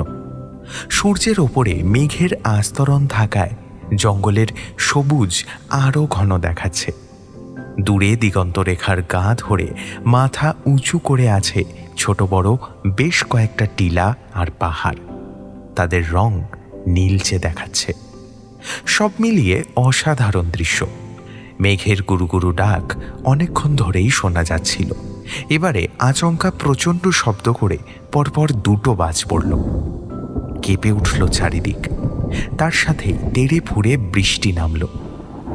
দেবদত্ত একবার আকাশের দিকে তাকিয়ে দেখল সেখানে আর এতটুকুও নীল নেই। ও বলল, না, আজ আর বেরোতে দেবে বলে মনে হচ্ছে না। কটেজটা টিলার ওপরে হওয়ায় জঙ্গলের অনেকটা একসাথে দেখা যায়। সেদিকে তাকিয়ে পৃথ্বীশ বলল, ক্ষতি কি? আর এ যা সিনারি, সারাদিন দেখলেও হয়তো পুরনো হবে না। কাছেই একটা ছোট অগভীর জলাশয় মতো আছে। জলাশয়ের মাঝে মাঝে বড় বড় পাথর। জঙ্গলের পশুরা সেখানে জল খেতে আসে। হঠাৎ জঙ্গলের মধ্যে থেকে গোটা পাঁচেক হরিণ বেরিয়ে এসে সেখানে জল খেতে লাগলো। জল খাওয়া শেষ হলেই তারা আবার জঙ্গলের মধ্যে হারিয়ে গেল। দেবদত্ত সিগারেট ধরিয়ে ঘরে গিয়ে বসেছে। বৃষ্টি আর হাওয়া দুটোই বেড়েছে। ব্যালকানিতে দারুণ ছাট আসছে। পৃথ্বীশও ঘরের মধ্যে এসে একটা সিগারেট ধরালো। তারপরে বলল, তাহলে বস, এখানে তো চলে এলাম। এবারে আমাদের করণীয়টা ঠিক কি বলতো? কথা বলতে হবে। কথা বলতে হবে? কার সাথে? অফিসার ধীমান শ্রীবাস্তবের সাথে। ইনি আবার কে? হরিনাথ দত্তের উধাও কেসের প্রথম ইনভেস্টিগেশন অফিসার, স্থানীয় থানার ওসি। আচ্ছা, তা আগে কথা বলেছিস? হ্যাঁ, বলে রেখেছি। আমাদের কটেজের নামও বলে দিয়েছি। উনি ওই 5টা নাগাদ আসবেন বলেছেন। অফিসার শ্রীবাস্তবের সাথে কথা বলে এই পরের করণীয় নির্ধারণ হবে। কিন্তু যা বৃষ্টি শুরু হলো, ওফ! বলছি, হরিনাথ বাবু যে হোটেলে ছিলেন সেখানেও একবার যাবি তো নাকি? তা তো যেতেই হবে। জায়গাটা একবার নিজের চোখে দেখতে হবে। একটা জলজ্যান্ত মানুষ আর একটা পুঁথি কিভাবে বন্ধ ঘরের মধ্যে থেকে উধাও হতে পারে সেটা নিজে না দেখলে আইডিয়া করতে পারবো না। তাছাড়া হোটেলের ম্যানেজার বা রুম বয়দের সাথে কথা বলে হরিনাথবাবু কাদের সাথে কথা বলতেন, কি করতেন, সব জানতে হবে। রহস্যটা বেজায় জটিল। তা অবশ্য কিছু ভুল বলিসনি। এই কেসে কোনো কিছুই ঠিক পরিষ্কার নয়। আমাদের হাতে তথ্যও নিতান্তই কম। সেটাই তোরে পৃথ্বীশ, হাতে সময় কম। যত তাড়াতাড়ি সম্ভব হরিনাথবাবুকে খুঁজে বের করতেই হবে। মিডিয়া ব্যাপারটাকে ইস্যু করে যা তা শুরু করেছে। এই সময়ের মধ্যেই তথ্য সংগ্রহ করতে হবে, আবার কেসের সমাধানও। শুধু তাই নয়, রুদ্রনাগ যদি সত্যি থাকে তাহলে সেটাও খুঁজে বের করার একটা চেষ্টা করতে হবে। চ্যালেঞ্জিং বটে। কিন্তু জানিস, আমার কেন জানি না মনে হচ্ছে এসবের পিছনে ওই জগদীশ দত্তেরই হাত আছে। তিনি হয়তো বাপকে কিডন্যাপ করে রেখেছেন। তোর কি মনে হয়? ওনার কাছে অ্যালিবাই আছে। যেদিন হরিনাথবাবু নিখোঁজ হন তার আগে বা পরে তিনি কলকাতা ছেড়ে কোথাও যাননি। ধরে নিলাম লোক দিয়ে করিয়েছেন, কিন্তু সেই প্রমাণটুকু তো নেই। সেটাই তো জোগাড় করতে হবে। আরে তাই তো বলছি, সবকিছুই কেমন যেন ধোঁয়াটে। কি যে হবে কে জানে। যাক বাবা, যা হওয়ার হবে। আমি এখন একটু গড়িয়ে নি। এমন পরিবেশ, সাথে এমন ওয়েদার, একটু না ঘুমালে কেমন করেই বা হয়।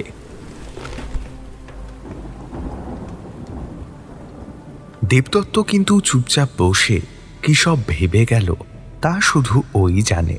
তবে সেসব যে বেশ গম্ভীর চিন্তা তা ওর মুখ দেখেই বোঝা যায়। বৃষ্টি থামল না, তবে অফিসার শ্রীবাস্তব ঘড়ি ধরে ঠিক সময়েই চলে এলেন। মধ্য 40-এর অফিসার বেশ লম্বা চওড়া আর সুদর্শন। পরিচয় পর্ব শেষ হলো। তিনি জানালেন বাংলাটা বুঝতে পারলেও ঠিক বলতে পারেন না। দেবদত্ত আর অফিসারের কথা শুরু হলো। পৃথ্বীশ চুপচাপ সব শুনে গেল।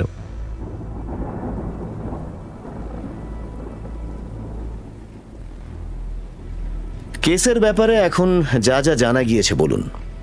नहीं सर, सच बोले तो कुछ भी नहीं पता चला।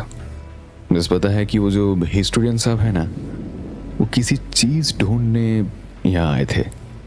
মানে হরিনাথ বাবু বন্ধ ঘর থেকে কি করে উধাও হলেন সে ব্যাপারে আপনারা কিছুই ধারণা করতে পারেননি? नहीं सर, হোটেলের লোকেরা কি বলছে? मैनेजर, रूम बॉय, किसी को कुछ नहीं पता। শুনেছি যে হোটেলে হরিনাথ বাবু ছিলেন সেই হোটেলটা এখানকার কোনো রাজ পরিবারের। हाँ सर, होटल बनानी सिंह राय फैमिली का है। जय विक्रम सिंह राय उस होटल का ओनर है। উনি নাকি হরিনাথ বাবুর জন্য একজন স্পেশাল বেয়ারার ব্যবস্থা করে দিয়েছিলেন। हाँ सर। সে কিছু বলতে পারেনি? नहीं सर। স্ট্রেঞ্জ, কেউ কিচ্ছু জানে না। ওকে অফিসার, আমরা আপনার সাথে একবার হোটেলে যেতে চাই, নিজে একবার হোটেলের লোকেদের সাথে কথা বলতে চাই। ठीक है सर। এখনই যাওয়া যাবে কি? हाँ, जीप साथ ही है, कोई प्रॉब्लम नहीं। বেশ, তাহলে চলুন।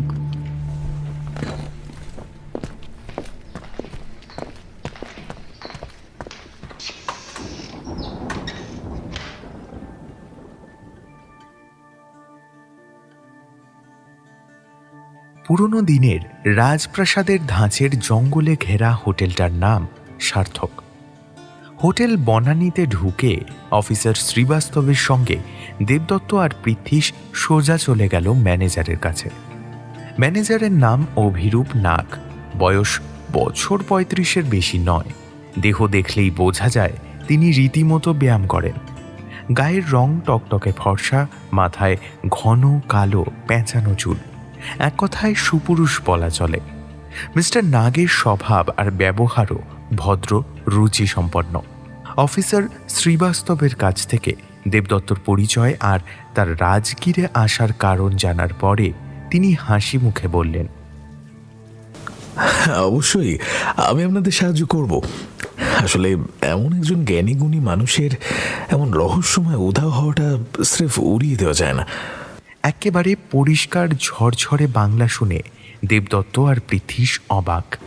আরে, আপনি এত ভালো বাংলা বলতে পারেন? হ্যাঁ, তা পারি। আসলে 12 বছর বয়স থেকে 17 বছর বয়স পর্যন্ত কলকাতার বোর্ডিং স্কুলে পড়াশোনা করেছি। বাংলা বলতে বা পড়তে বা লিখতে আমার আর কোনো সমস্যা হয় না। আর তাছাড়া বড় কর্তার পড়ালেখার খুব শখ আছে, তিনি এবার বাংলা বইটইও পড়েন। আমি আসলে মাঝে মধ্যে সেই সব বইতে চোখ বোলাই। ভাষাটা এখন প্রায় অনেকটা নিজের ভাষার মতোই হয়ে গেছে। তাহলে তো ভালোই হলো, কথা বলতে সুবিধাই হবে। হ্যাঁ, বলুন না, আপনারা কি জানতে চান? হরিনাথ বাবুর উধাওয়ের ব্যাপারটা নিয়ে আপনার কি মন্তব্য? দেখুন, পুলিশকে যা বলেছি আপনাকেও তাই বলছি। এই ব্যাপারটা নিয়ে আমি অনেক ভেবেছি, জানেন, ইভেন এখনো ভাবছি, কিন্তু কিছুতেই কোনো জুৎসই উত্তর খুঁজে পাচ্ছি না। এই ব্যাপারটা just out of the box. উনি এখানে কেন এসেছিলেন সেটা জানেন? হ্যাঁ, তা অল্প অল্প জানি। আসলে উনি নিজেই বলেছিলেন। তাই নাকি? হ্যাঁ, আসলে ইতিহাস আমার খুব পছন্দের সাবজেক্ট। তাই যখন জানলাম হরিনাথ দত্তের মতো একজন প্রখ্যাত হিস্টোরিয়ান আসছেন, তখন তার সাথে আলাপ করার লোভটা সামলাতে পারিনি। ভদ্রলোক খুব চুপচাপ আর গম্ভীর গোছের ছিলেন। ওনার ব্যক্তিত্বকে প্রকাশ করতে গেলে জটায়ুর ভাষায় বলতে হয় ব্যক্তিত্ব উইথ আ ক্যাপিটাল বি। এমন মানুষকে সামনে দেখতে পেলে সম্মান করতে ইচ্ছে করে। প্রথম প্রথম ওনার সাথে আমার কথা বলতে একটু ভয় লাগতো, যদি কিছু বলেন, কিন্তু একদিন সাহস করে নিজে থেকে আলাপটা করে ফেলি। তারপরে বুঝতে পেরেছিলাম যে মানুষটা বাইরে থেকে কঠোর দেখালেও ভিতর থেকে বেশ মিশুকে। আমি যে স্থানীয় ইতিহাস নিয়ে ইন্টারেস্টেড সেটা জানার পর উনি আমাকে এখানকার ইতিহাস সম্পর্কে অনেক কিছু বলতেন। আর একদিন সেই কথার প্রসঙ্গে একদিন বলেছিলেন উনি এখানে শিশুনাগ রাজবংশ নিয়ে রিসার্চ করতে এসেছেন। বড় কর্তা, মানে এই হোটেলের মালিক আর কি, জয়বিক্রম সিংহ রায়, উনিও একজন পণ্ডিত ব্যক্তি। এখানকার ইতিহাস নিয়ে বহু বছর ধরে পড়াশোনা উনিও করছেন, অনেক কিছুই জানেন। আমি তাই হরিনাথ বাবুকেও তার কথা বলি, আর উনিও বড় কর্তার সাথে আলোচনা করতে প্রায় যেতেন, কিন্তু যেতেন জঙ্গলে, সম্পূর্ণ একা। অমন বৃদ্ধ বয়সে এমন সাহস দেখলে অবাক তো হতেই হয়। আর আপনি জানেন নিশ্চয়ই যে পান্তের জঙ্গলে বাঘ, সিংহ, চিতা, হাতি এসবের কোনোটারই অভাব নেই। জঙ্গলের মধ্যে উনি কি খুঁজতে যেতেন সেটা বলেননি? হ্যাঁ, আমি একদিন প্রশ্ন করেছিলাম। আমায় বলেছিলেন এমন এক বস্তুর সন্ধানে যাচ্ছেন যা পেলে মগধের এক নতুন ইতিহাস জানা যাবে, কিন্তু বস্তুটা যে ঠিক কি তা কখনো বলেননি। হয়তো বড় কর্তাকে বলেছিলেন। বুঝলাম। আচ্ছা মিস্টার নাগ, হরিনাথ বাবুর সাথে কেউ দেখা করতে আসতেন? আপনাকে তো বললাম উনি খুব চুপচাপ মানুষ ছিলেন, কারোর সাথেই তেমন কোনো কথা বলতেন না। আর ওনার সাথেও দেখা করতে কাউকে কখনো আসতে দেখেছি বলে তো মনে পড়ছে না। ওনার জন্য যে স্পেশাল বেয়ারার ব্যবস্থা করা হয়েছিল তার সাথে আমি একবার কথা বলতে চাই। হ্যাঁ অবশ্যই, আপনারা বসুন, আমি ওকে পাঠিয়ে দিচ্ছি। মিস্টার নাগ উঠে চলে গেলেন। কিছুক্ষণ পরে একজন বছর 18 রোগা সোগা ছেলেকে সাথে নিয়ে ঘরে ঢুকলেন। বললেন, এই যে এর নাম রাজু মাহাতো, হরিনাথ বাবুর জন্য একেই রাখা হয়েছিল। মিনিট 15 ধরে রাজুকে নানান প্রশ্ন করল দেবদত্ত। দুটো নতুন বিষয় ছাড়া আর তেমন কিছুই জানা গেল না। পুলিশি জেরার সময় ভয়ে এই বিষয় দুটো ওর মাথা থেকে বেরিয়ে গিয়েছিল, তাই তখন বলতে পারেনি। আগে হরিনাথবাবু যেদিন উদয় হয়েছেন তার ঠিক আগের দিন একবার দুপুরের দিকে আর একবার সন্ধ্যের দিকে একটা লোক ওনার সঙ্গে দেখা করতে এসেছিল। লোকটা বেশ লম্বা চওড়া, মাথার বড় বড় কাঁচা পাকা চুল ওই সাধুদের মতো টোপর করে বাঁধা ছিল, মুখের লম্বা দাড়িও প্রায় এক বুক পর্যন্ত। তো লোকটা একেবারেই কিন্তু সাধু গোছের ছিল না, বরং একটু একটু গুন্ডা গুন্ডা ভাবই ছিল। তার হাঁটা চলার কথাও আমার খুব একটা ভালো লাগেনি বাবু। আর একটা বিষয় হচ্ছে একটা অভিশাপ। আমার মনে রোজই জঙ্গলে একা যেতেন। আমি স্থানীয় ছেলে, এইখানেই বড় হয়েছি, জঙ্গলে আমার বেশ চেনা।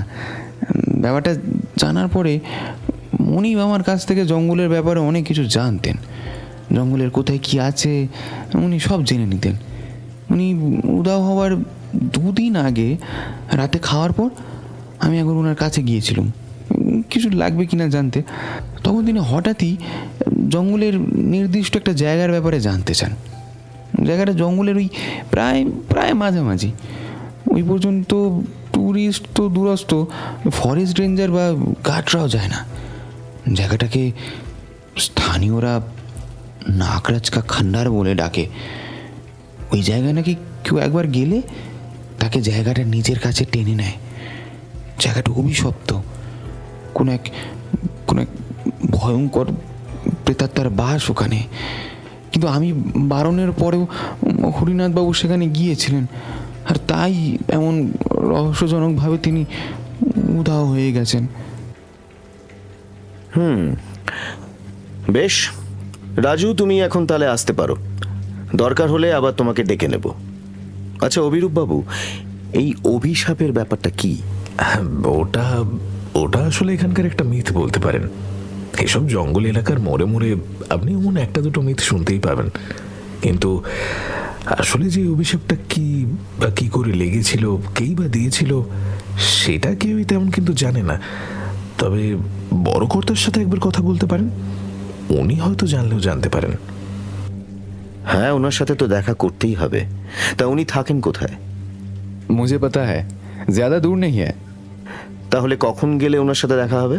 হ্যাঁ, আপনারা ওই সন্ধে 7টার দিকে আসুন। আমি ওনাকে বলে রাখছি। সত্যি বলতে উনিও হরিনাথবাবুর উধাও হয়ে যাওয়াটা নিয়ে বেশ চিন্তিত। আমি এই হোটেলের ম্যানেজার, সেই সাথে ওনার অ্যাসিস্ট্যান্টও। জঙ্গলের বাংলোটাতেই থাকি। আমাকে বড় কর্তা অনেকবার বলেওছেন ব্যাপারটা তদন্তে কোনো গোয়েন্দা করলে ভালো হতো। আসলে কি জানেন তো, উনি আবার ওই গোয়েন্দা গল্প উপন্যাসের বড় ভক্ত। আপনার কথা শুনলে খুশি হবেন। এই শেষ কথাগুলো শুনে অফিসার শ্রীবাস্তবের চোখে মুখে একটু হিংসার ছাপই ফুটে উঠল, সেই সাথে একটা ব্যর্থতার ছাপও আছে। ব্যাপারটা দেবদত্তর চোখ এড়ালো না। ও বলল, অফিসার শ্রীবাস্তব, তাহলে আপনি আমাদের নিয়ে যাচ্ছেন তো? পৃথ্বীশ অল্প হেসেই ফেলল। দেবদত্ত যে তাদের ব্যর্থতার উপরে নুনের ছিটে দিচ্ছে সেটাও বুঝল। অফিসার শ্রীবাস্তব যন্ত্রমানবের মতো বলল, हाँ लेके जाएंगे, आप लोग बस तैयार रहना। অভিরূপ বাবু, আমি একবার হরিনাথ বাবুর ঘরটা দেখতে চাই। হ্যাঁ হ্যাঁ, নিশ্চয়ই আসুন না, আমি নিয়ে যাচ্ছি। আসলে পুলিশের বলার পর থেকে ওই ঘরটার খোলা হয়নি। ওরা রুম নাম্বার 103-এ গিয়ে উপস্থিত হলো। ঘরটা বেশ বড় আর পরিষ্কার পরিচ্ছন্ন। ঘরের দেওয়ালে করা কারুকার্য উচ্চ রুচির পরিচয় দেয়। একটা দেওয়ালে ঝুলছে বড় একটা ক্যানভাস, তাতে কোনো এক অপরূপা যুবতীর পোর্ট্রেট করা। পুরনো দিনের ধাঁচ বজায় রাখার জন্যই হয়তো ঘরের মেঝে দাবার বোর্ডের মতো সাদা কালো চৌকো পাথর দিয়ে বাঁধানো। বিছানাটাকেও পালঙ্ক বলা চলে। ঘরের মধ্যে দুটো বড় বড় জানলা, সে দুটোর পাল্লা বন্ধ। দেবদত্ত এগিয়ে গিয়ে প্রথমে দুটো জানলার পাল্লা ঠেলে খুলে দিল। বাইরে বৃষ্টি পড়ছে। দিনের অল্প আলোয় জঙ্গলটা আরো ঘন দেখাচ্ছে এখান থেকে। জানলায় মোটা রডের গরাদ। গরাদগুলো একটু টেনে পরীক্ষা করে দেবদত্ত ঘরের অন্যান্য দিকগুলো দেখে নিয়ে অফিসার শ্রীবাস্তবকে জিজ্ঞাসা করল, অফিসার শ্রীবাস্তব, এখান থেকে কি কি জিনিস নিয়ে গেছেন আপনারা? ज्यादा कुछ नहीं, वो हिस्टोरियन साहब का लगेज, कुछ डायरी और कुछ किताबें। সন্ধেবেলা আসার সময় অন্তত বই আর ডায়েরি কটা আনতে পারবেন? Okay sir. এরপরে ওরা হোটেল বনানী থেকে বেরিয়ে এলো। কটেজে ফিরে পৃথ্বীশ দেবদত্তকে জিজ্ঞাসা করল, কিরে, কি বুঝছিস? এখনো ধোঁয়াশা। তুই যাই বলিস, অভিশাপের ব্যাপারটা কিন্তু বেশ ইন্টারেস্টিং, তাই না? আমার তো ওই লোকটার ব্যাপারটা বেশ ইন্টারেস্টিং লাগছে। কে এই ব্যক্তি? কি করতেই বা গিয়েছিলেন? আচ্ছা দেবদত্ত, সত্যি করে বলতো, তোর কি মনে হচ্ছে হরিনাথ বাবু এখনো বেঁচে আছেন নাকি? যদি মারা গিয়েও থাকেন তাহলে সেটাও তো জানা দরকার। এই জয় বিক্রম সিংহ রায়ের সাথে কথা বলতেই হবে, যদি কিছু ক্লু পাওয়া যায়। এই আরেকটা ব্যাপারও আছে, এমন জায়গায় বাঙালি জমিদার পরিবার, খটকা লাগছে না? এটা তো আমারও অদ্ভুত লাগছে। নিশ্চয়ই কোনো ইতিহাস আছে, সেটা গেলেই জানতে পারবো। অভিশাপটার ব্যাপারেও কিন্তু জানতে হবে ওনার কাছ থেকে। অভিশাপের ব্যাপারটা তোর খুব মনে ধরেছে দেখছি। হ্যাঁ, তা ধরেছে বই কি, এসব ব্যাপার আমার এমনি বেশ লাগে। মিথ্যে বলবো না, আমারও বেশ ইন্টারেস্টিং লেগেছে। তবে অভিশাপের থেকেও বেশি ওই জায়গাটার নামটা আমাকে টানছে, নাগরাজ কা খন্ডার। যাই হোক, এখন একটু গড়িয়ে নেওয়া যাক। আবার 7টার মধ্যে অফিসার শ্রীবাস্তব আসবেন।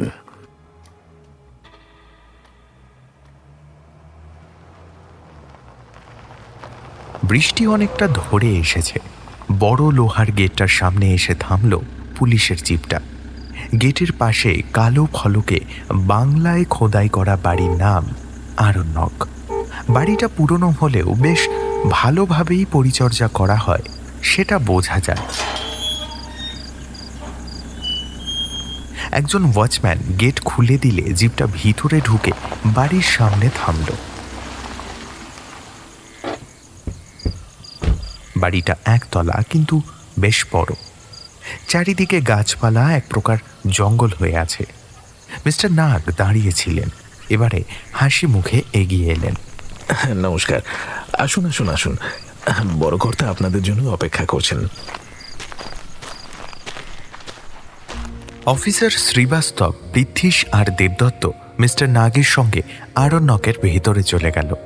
বাড়ির ভেতরে বড় বড় তৈলচিত্র থেকে শুরু করে পুরনো দিনের আসবাবপত্র, অপূর্ব ঝাড়বাতি, স্টাফ করা হরিণ, মোষের মাথা, সব কিছুতেই প্রাচীনত্ব আর বনেদিয়ানার ছাপ স্পষ্ট। বিশাল বসার ঘরে ওরা ঢুকতেই প্রায় বছর ৭৭-এর এক বৃদ্ধ উঠে দাঁড়িয়ে হাসি মুখে নমস্কার জানালেন।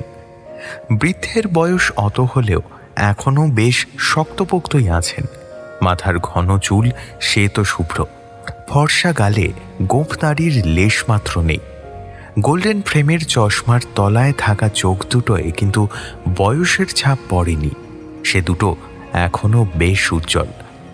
ব্যক্তির পরনে দামি পাঞ্জাবি আর ধপধপে সাদা ধুতি তার আভিজাত্য আর ব্যক্তিত্বকে অনেকটা বাড়িয়ে দিচ্ছে। দেবদত্তরাও নমস্কার জানালো। মিস্টার নাগ ওদের পরিচয় করিয়ে দিলেন। বড় কর্তা, এই যে ইনি হচ্ছেন ডিটেকটিভ দেবদত্ত ভদ্র, আর উনি পৃথ্বীশ আচার্য, ওনার সহকারী। আর ইনি আমাদের বড় কর্তা জয় বিক্রম সিংহ রায়। পরিচয় পর্ব শেষ হলে দেবদত্তরা বসল। জয় বিক্রম বাবু মিস্টার নাগকে বললেন, অভিরূপ, ওনার খাবারের ব্যবস্থা করতে বলো, আর একটু কফি পাঠিয়ে দিতে বলো সকলের জন্য। ঠিক আছে বড় কর্তা, আমি পাঠিয়ে দিচ্ছি। মিস্টার নাগ ঘর থেকে বেরিয়ে গেলেন। জয় বিক্রম বাবু এবারে দেবদত্তকে উদ্দেশ্য করে বললেন, তা অভিরূপের কাছে শুনলাম তুমি একজন ডিটেকটিভ, কলকাতা থেকে এসেছো। এই দেখো, তুমি বলে ফেললাম বলে কিছু মনে করলে না তো? আরে না না, আপনি তুমিই বলুন। বেশ বেশ। তা তুমি কার ভক্ত? শার্লক নাকি এরকুলের নাকি ফেলুদা? আগে প্রত্যেকেরই, তবে বাস্তব কাজের সময় আমি নিজের মাথাকেই বেশি প্রাধান্য দিই। অনবদ্য, এটাই তো শুনতে চাইছিলাম। তোমার ব্যাপারে তো খবরের কাগজে অনেক লেখালেখি হয়েছে দেখলাম। আসলে একটু জানছিলাম তোমার ব্যাপারে। দেবদত্ত কিছু না বলে অল্প হাসল। বৃদ্ধ বলে চললেন, খুব ভালো কাজ করছো, খুব ভালো কাজ করছো, করতে থাকো। বাঙালি জাতটা যে ঘুমিয়ে পড়েনি, এখনো দাপটের সাথে এগিয়ে যেতে পারে, সেটা বুঝিয়ে দাও সকলকে, কেমন? এই তোমাদের মতো তরুণরাই তো আমাদের গর্ব, আমাদের অহংকার। খুব ভালো কথা। রাজগিরে বাঙালি জমিদার পরিবারের কথা জানার পর থেকেই পৃথ্বীশের মনে যে প্রশ্নটা বারবার মাথাচাড়া দিচ্ছে, সেটা সে এবারে করে ফেলল। বলল, আচ্ছা স্যার, আপনাকে একটা প্রশ্ন করতে পারি? নিশ্চয়ই, করো না। আপনারা তো বাঙালি, কিন্তু এখানে মানে রাজগিরে বাঙালি জমিদারের কথা তো আমি অন্তত কোথাও শুনিনি। সে এক ইতিহাস। আমরা আসলে বর্ধমানের বাসিন্দা ছিলাম। সালটা তখন 1805 কি 6 হবে। অনেক পূর্বপুরুষ অম্বিকানাথ সিংহ রায় কাঠের ব্যবসা করতে এখানে আসেন। কয়েক বছরের মধ্যেই তার ব্যবসা জমে ওঠে। এরপরে ধীরে ধীরে আমাদের পরিবার এখানে চলে আসে। তারপরে কবে যে আমরা এখানকার স্থায়ী বাসিন্দা হয়ে গেছি সেটার আর হিসেব নেই। এটাই কি আপনাদের বাড়ি? মনে হচ্ছে বাড়ির সাইজটা ঠিক মনে পুঁতে হয়নি। হ্যাঁ, না, এটা আমাদের আসল বাড়ি নয়। সিংহরায় প্যালেস অন্যত্র, শহরের মধ্যে। একসময় হোটেল বনানী ছিল আমাদের মূল বাসস্থান। পরে আমার বাবা ওটাকে হোটেল বানিয়ে বসত বাড়ি অন্যত্র নিয়ে যান। আসলে এখন আমার আর বেশি শব্দ, চেঁচামেচি এ সমস্ত ভালো লাগে না। তাই এই বছর 4 জঙ্গল বাংলোতে থাকছি। তবে এটার বয়সও নেহাত কম নয়, প্রায় 150 বছর। একসময় এই বাংলো থেকে জঙ্গল পর্যন্ত সোজা পথ ছিল। তখন সিংহরায় পরিবারের লোকেরা শিকারে গেলে এই বাংলোতেই থাকতেন। এই এই যে এই ঘরে বাইরে যেসব প্রাণীগুলোর মাথা দেখলে, ওগুলো আমার পূর্বপুরুষদেরই কাজ। আমার বাবা ঠাকুরদা, দাদাও শিকার করেছেন, কিন্তু আমি কখনো করিনি। হ্যাঁ, তবে রাইফেল চালাতে জানি। হাত নেহাতি খারাপ ছিল না। রাইফেলের বড় কালেকশনও আছে, তবে আমার মনটা বড্ড নরম। পশু পাখি খুব ভালোবাসি, তাদের মারতে কখনো মন চায়নি আমার। আগে জয় বিক্রম বাবু, আমরা আপনার কাছে এসেছি হিস্টোরিয়ান হরিনাথ দত্তের ব্যাপারে কিছু কথা বলতে। জয় বিক্রম বাবুর মুখ থেকে হাসি উবে গেল। বেশ গম্ভীর আর ভাবুক হয়ে গেলেন তিনি। একটা দীর্ঘশ্বাস ছেড়ে বললেন, হ্যাঁ, মানুষটি সত্যিকারের জ্ঞানী ছিলেন। ইতিহাসের উপরে কি দখল আর কি স্মৃতিশক্তি, বাপরে বাপ! প্রতিটা সাল, তারিখ একেবারে মুখস্থ। কি যে হলো, ভদ্রলোক হঠাৎ করে কোথায় যে চলে গেলেন, ব্যাপারটা সত্যি খুব রহস্যময়। উনি তো আপনার সাথে কথা বলতে আসতেন। হ্যাঁ, আসেন তো। এই অভিরূপের কাছ থেকে আমার কথা জেনে এসেছিলেন। আমাদের পারিবারিক ইতিহাস জেনে বেশ আনন্দিত হয়েছিলেন। উনি ঠিক কিসের খোঁজে এসেছিলেন সেটা জানেন?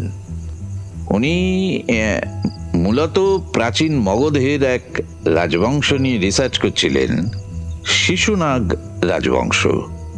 আর সময়কালটা হচ্ছে ওই বংশের শেষ রাজা মহানন্দীর শাসনকাল। নন্দবংশের প্রতিষ্ঠাতা মহাপদ্মনন্দ যে মহানন্দীর অবৈধ সন্তান ছিলেন সেটা নিশ্চয়ই জানা আছে। তা ছেলে যখন বাপকে সিংহাসনচ্যুত করলেন, তখন বেশ বড় একটা যুদ্ধ হয়েছিল। সেই যুদ্ধের পরের ঘটনার নথি পাওয়া গেলেও যুদ্ধের সময় তেমন কোনো নথি পাওয়া যায় না।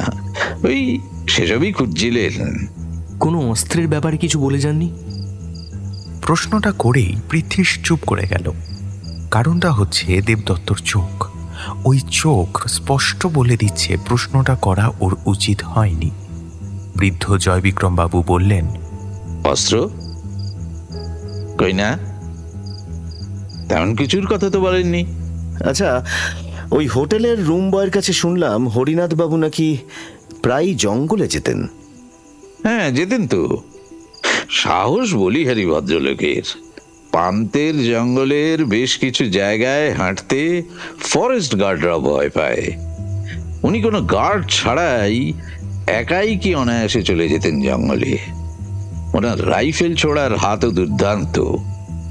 বাড়ির পিছন দিকে শুটিং প্র্যাকটিসের জন্য একটা গ্রাউন্ড করা আছে। ব্যাপারটা জানার পর উনি বললেন, হয়ে যাক এক রাউন্ড শুটিং। আমিও না করলাম না। এখনো আমি রেগুলার শুটিং প্র্যাকটিস করি, কিন্তু ওনার হাত সাধারণ, যাকে বলে ক্র্যাক শট। প্রতিটা শট বুলসআই। এমন একটা মানুষ উধাও হয়ে যাওয়াটা সত্যি খুব দুঃখের। আচ্ছা, এই নাগরাজ কা খন্ডার এর ব্যাপারটা কি? বাবা, এর মধ্যে ওটাও জেনে গেছো? হ্যাঁ, ওই রাজু মাহাতো নামের রুম বয় বলল। মিস্টার নাগ বললেন আপনি ব্যাপারটা সম্পর্কে জানতে পারেন, তাই। হ্যাঁ, তা কিছুটা জানি। আমার বাবা ঠাকুরদার কাছ থেকে ছেলেবেলায় এই কিছুটা জেনেছিলাম, তবে সেসব সত্যি না মিথ্যে তা বলতে পারবো না। এটা এখানকার একটা লেজেন্ড। এর বয়স কিন্তু খুব বেশি নয়, এই ধরো 150 কি 140 বছর বড় জোর। যতদূর জানি নাগরাজ কা খন্ডার আসলে একটা শিব মন্দির ছিল। বিশাল এলাকা জুড়ে আছে রুইন্সটা। বোঝা যায় মন্দিরটা যখন ঠিকঠাক ছিল তখন রীতিমতো বড় আর সুন্দর ছিল, কিন্তু মন্দিরটা কে কবে তৈরি করিয়েছিল সে বিষয়ে কিন্তু কোনো খোঁজ পাওয়া যায় না, অন্তত আমার কাছে নেই। আজ থেকে প্রায় 150 বছর আগে মন্দিরটা নাকি এতটা ভাঙা অবস্থায় ছিল না। মন্দিরের মধ্যে শিবলিঙ্গটাও তখন ঠিকঠাক ছিল। এক সন্ন্যাসী সেখানে তখন থাকতো। কোথা থেকে সে এসেছিল সে বিষয়ে কোনো তথ্য পাওয়া যায় না, তবে তার নাম আর রূপের মোটামুটি একটা বর্ণনা পাওয়া যায়। সেই সন্ন্যাসীর নাম ছিল নাগরাজ। তার দেহ ছিল বিশাল, ঘোর কৃষ্ণবর্ণের, দুটো বড় বড় চোখ ছিল লাল জবা ফুলের মতো, মাথার বিশাল জটাগুলো ছিল সাপের ফাঁড়ার মতো। সব মিলিয়ে তাকে দেখতে ছিল ভয়ঙ্কর, কিন্তু স্বভাবের দিক থেকে সে ছিল শান্ত, দয়ালু। জঙ্গলের আদিবাসীদের সে মন প্রাণ দিয়ে ভালোবাসতো, যদিও ওই রূপের কারণে আদিবাসীরা খুব একটা তার কাছে যেত না। সন্ন্যাসী মন্দিরে নিজের মতো করেই থাকতো, সাধনা করত আর বনের ফলমূল খেত। ধীরে ধীরে আদিবাসীরাও বুঝতে পেরেছিল যে সন্ন্যাসী খারাপ মানুষ নয়। তারা মাঝে মধ্যে এসে তাকে ফলমূল, দুধ ইত্যাদি দিয়ে যেতে লাগলো। বিনিময়ে সন্ন্যাসী তাদের জীবনে চলার জন্য প্রয়োজনীয় নানান রকম শিক্ষা দিতে লাগলো। সব ঠিকঠাকই ছিল, কিন্তু হঠাৎ একদিন সকালে আদিবাসীরা মন্দিরে গিয়ে দেখে যে সন্ন্যাসী সেখানে নেই। তার জায়গায় চারিদিকে পড়ে আছে চাপ চাপ রক্ত। আদিবাসীদের বুঝতে কোনো সমস্যা হয়নি যে সন্ন্যাসীকে রাতে কোনো বন্যজন্তু আক্রমণ করেছিল। ওরা জঙ্গলে অনেক খোঁজ করেছিল, কিন্তু সন্ন্যাসীর কোনো খোঁজ তারা পায়নি। এর কিছুদিন পরে আদিবাসীরা আরেকটা ব্যাপার খেয়াল করলো। ওই মন্দিরের এলাকায় হঠাৎ করে সাপের পরিমাণ বাড়তে শুরু করেছে, আর সবকটা বিষাক্ত। কিছু লোক তো সাপের কামড়ে মরেও গেল। ব্যাস, আদিবাসীদের মধ্যে ছড়িয়ে পড়ল সেই সন্ন্যাসীর অতৃপ্ত আত্মার প্রকোপেই এসব হচ্ছে। ক্রমে মন্দিরে লোকের যাতায়াত কমে গেল। ব্যাপারটা আরো ভয়াবহ হয়ে উঠল যখন দুজন সাহেব জঙ্গলের মধ্যে ওই জায়গায় গেল। তাদের মধ্যে একজন বেঁচে ফিরেছিল, আরেকজন জঙ্গলের মধ্যে চিরতরে হারিয়ে গিয়েছিল। যে সাহেব বেঁচে ফিরেছিল সেই নাকি বলেছিল জঙ্গলের মধ্যে সে এমন একজন মানুষকে দেখেছে যার শরীর বিশাল, কালো, আর সে গর্জন করছিল সিংহের মতন। তার গায়ের জোর অসাধারণ। অন্য সাহেবকে সেই দানবই তুলে নিয়ে গিয়েছে। বুঝতেই পারছ, গোরা সাহেবের মুখ থেকে এমন কথা শোনার পরে অশিক্ষিত আদিবাসীরা জায়গাটা পুরো মাত্রায় অভিশপ্ত বলে ঘোষণা করল। তাও বা লোকজন যেটুকু যেত পুজো দিতে সেটুকু বন্ধ হয়ে গেল। জায়গাটার নাম হলো নাগরাজকা খান্ডার। তবে আমিও এমন অনেককে চিনি যারা ওখানে যাওয়ার পরে উধাও হয়ে গেছে, যদিও এর কারণ যে ঠিক কি সেটা বলতে পারবো না। আপনি কখনো সেখানে গিয়েছেন? হ্যাঁ, গিয়েছি। অভিশাপের ব্যাপারটা জানি না, তবে সাপের ব্যাপারটা যে সত্যি সেটা বলতে পারি। হরিনাথ বাবুকেও কথাটা আমি বলেছিলাম। উনি কি ওখানে গিয়েছিলেন? হ্যাঁ, গিয়েছিলেন, আর ফিরে এসে অদ্ভুত একটা কথা বলেছিলেন। কি কথা? উনি বলেছিলেন যে ওই মন্দির নাকি শিশুনাগ রাজবংশের সময়কার। কি বলছেন? হ্যাঁ, ঠিকই শুনেছ। আমিও ঠিক এই তোমার মতোই অবাক হয়েছিলাম। আর তাতে উনি বলেছিলেন যে উনি সেরকম প্রমাণও পেয়েছেন, আর সেই প্রমাণ আমাকেও দেখাবেন বলেছিলেন। কিন্তু তার আগেই তো উনি আয় আয় মনোহর আয়।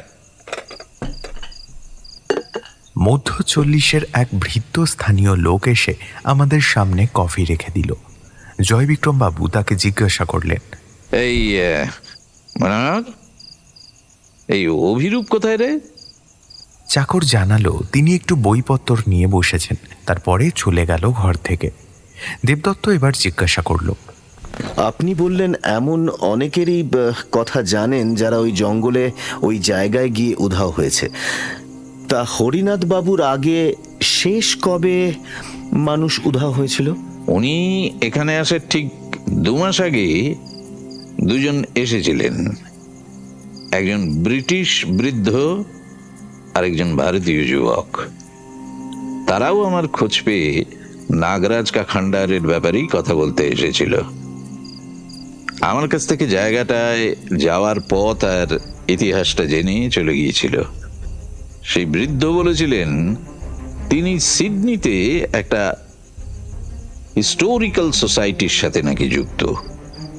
আগে কোনো একটা কলেজে পড়াতেন, ভারতীয় ইতিহাস নিয়ে রিসার্চ করছেন। নাম বলেছিলেন প্রফেসর চার্লি ডিকসন। পৃথ্বীশ লক্ষ্য করল নামটা শোনা মাত্র দেবদত্ত চমকে উঠল, যেন অদৃশ্য কেউ ওকে হঠাৎ করে কারেন্টের শক দিল। ও বলল, কি বলছেন? Professor Charlie Dickson? আপনি ঠিক শুনেছিলেন? হ্যাঁ, আমার স্পষ্ট মনে আছে। কিন্তু কেন বলো তো? তা প্রফেসরের সেই ভারতীয় সহকারীর নাম নিশ্চয়ই রিচার্ড? না না না, সহকারীর নাম বলেছিল নিশীথ। ইয়েস, নিশীথ ত্রিপাঠী। নতুন নাম।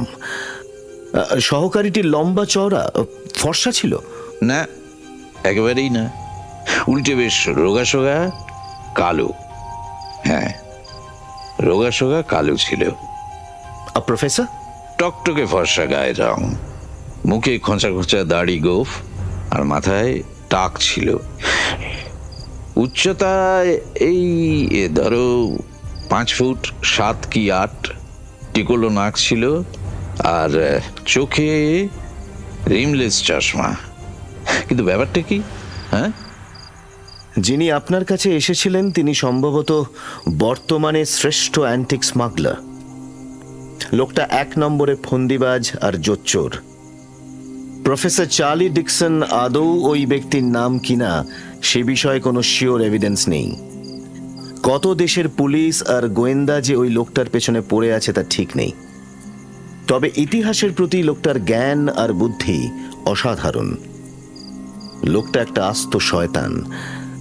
আজ পর্যন্ত মানুষটাকে কেউ ধরতে পারেনি। এরা দুজনে কাজ করে, একজন প্রফেসর আর একজন রিচার্ড। কিন্তু এবারে মনে হচ্ছে ওদের দলে নতুন লোক এসেছে। মাস 4 আগে লন্ডনের এক গোয়েন্দা অর্গানাইজেশন খবর পায় প্রফেসর আর রিচার্ড ইটালি থেকে পালিয়ে ইন্ডিয়ায় এসেছে। কিন্তু তারপরে তার কোনো খোঁজ ছিল না। এই আপনার কাছে ওদের কথা আবার শুনলাম। বলো কি? হ্যাঁ, আরে আমার সামনে বসে কত ভালো ভালো কথা বললেন, কত ভালো আচরণ, সেই লোক এমন ক্রিমিনাল? ও বাবা, আমি তো ভাবতেও পারছি না। আমার এতদিনের পড়াশুনো, অভিজ্ঞতা সব মিথ্যে। ইস, লোকটা আমার সামনে বসে অন্তত ঘন্টা 3 স্রেফ নাটক করে গেল, আমি ধরতেও পারলাম না। ছি ছি ছি ছি ছি, শ্যাম শ্যাম শ্যাম। এত ভেঙে পড়বেন না, ওই লোকটাই এমন। অভিনয়টাও দুর্দান্ত করতে জানে। তবে তার একটা হদিশ তো পাওয়া গেল। ব্যাপারটা আমি যেখানে জানানোর জানিয়ে দিচ্ছি। আপনি বলুন তো, তারা আর এসেছিল? না, আসার কথা ছিল 2 দিন পরে, কিন্তু ওনারা আসেননি। মানুষটাকে সম্মান করতে আমার ঘেন্না করছে। করতেও হবে না। ওরা কোথায় ছিল সে ব্যাপারে কিছু বলেছিল? হ্যাঁ, বলেছিল তো, আমার স্পষ্ট মনে আছে। ওরা উঠেছিল কাপুর ব্রাদার্স ফরেস্ট কটেজে। আপনার স্মৃতিশক্তি কিন্তু অসাধারণ। এই কথা শুনে জয়বিক্রমবাবু একটু খুশি হলেন, বললেন, সিধু জ্যাঠার মতো হতে পারবো কি? দেবদত্ত আর পৃথ্বীশ দুজনেই হেসে ফেলল। অফিসার শ্রীবাস্তব কিছু বুঝতে না পেরে চুপ করে রইলেন। ততটা না বললেও তার মতোই একটা হবি আমার আছে, খবর সংগ্রহের বাতিক। তবে সিধু জাটার মতো বাংলা, ইংরেজি, হিন্দি সব ভাষার নয়, শুধু বাংলা খবরের কাগজের কাটিং আছে আমার। সত্যি অসাধারণ ব্যাপারটা।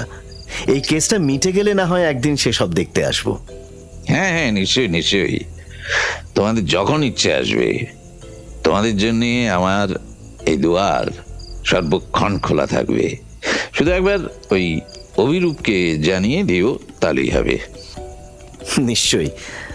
আচ্ছা ঠিক আছে জয় বিক্রম বাবু, আজ তাহলে চলি। আপনার সাথে কথা বলে অনেক তথ্য পেলাম।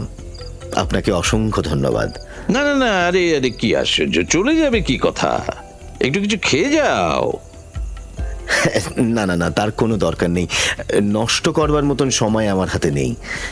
বর্তমানে হরিনাথ বাবুর কি অবস্থা সেটা এখনো জানি না, পরে না হয় হবে এসব। আজ চলি। না না, একটু দাঁড়াও।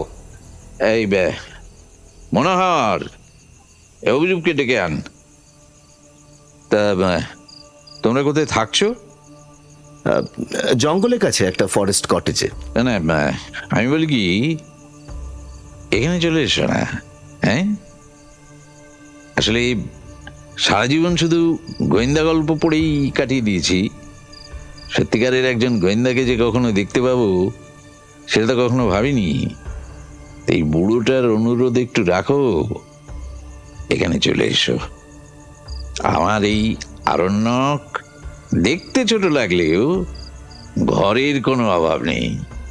আর তোমার কথা শুনে মনে হচ্ছে নাগরাজকা খান্ডারে তুমি যাবেই। তো এখান থেকে কিন্তু জঙ্গলের সেই সোজা পথ এখনো আছে। অন্ধকার হয়ে গেছে বলে বুঝতে পারছো না, এখানকার অন্যান্য যে কোনো ফরেস্ট কটেজের থেকে এই পরিবেশ অনেক ভালো, ফার বেটার। দীপদত্ত তবু না করল, কিন্তু জয় বিক্রম বাবু কিছু শুনতে নারাজ। মিস্টার নাগ আসলে তাকে বললেন, অভিরূপ, ওদের থাকার ব্যবস্থা করে দাও তো। আমার অতিথি হয়ে ওরা বাইরে থাকবে? না না না না, এটা হতে পারে না, কখনো না। বেশ, তো আমি এখনই ব্যবস্থা করতে বলছি। কিন্তু আমাদের যে এখনই বেরোতেই হবে, তাছাড়া আমাদের লাগেজ সব কটেজেই আছে। ঠিক আছে, আমি ড্রাইভারকে বলে দিচ্ছি, তুমি যেখানে যেতে চাও ও তোমাকে নিয়ে যাবে। তারপরে কাজ সেরে জিনিসপত্র নিয়ে এখানে চলে এসো, ততক্ষণে তোমাদের ঘরের ব্যবস্থা হয়ে যাবে। দেবদত্ত কিছু বলতেই যাচ্ছিল, জয় বিক্রম বাবু বললেন, আর কোনো কথা নয়, তোমরা এখানেই থাকছো, ফাইনাল। আচ্ছা বেশ, তবে এখন আমাদের একটু বেরোতেই হবে। ঠিক আছে অভিরূপ, তুমি ওদের ড্রাইভারের কাছে নিয়ে যাও। যাও। তার কোনো দরকার নেই, আমরা অফিসার শ্রীবাস্তবের সাথেই যাচ্ছি। এবারই পথ তো চেনা হয়েই গেছে। কটেজ থেকে লাগেজ আমরা ঠিক নিয়ে চলে আসব। এরপরে ওরা বেরিয়ে গেল আরণ্যক থেকে।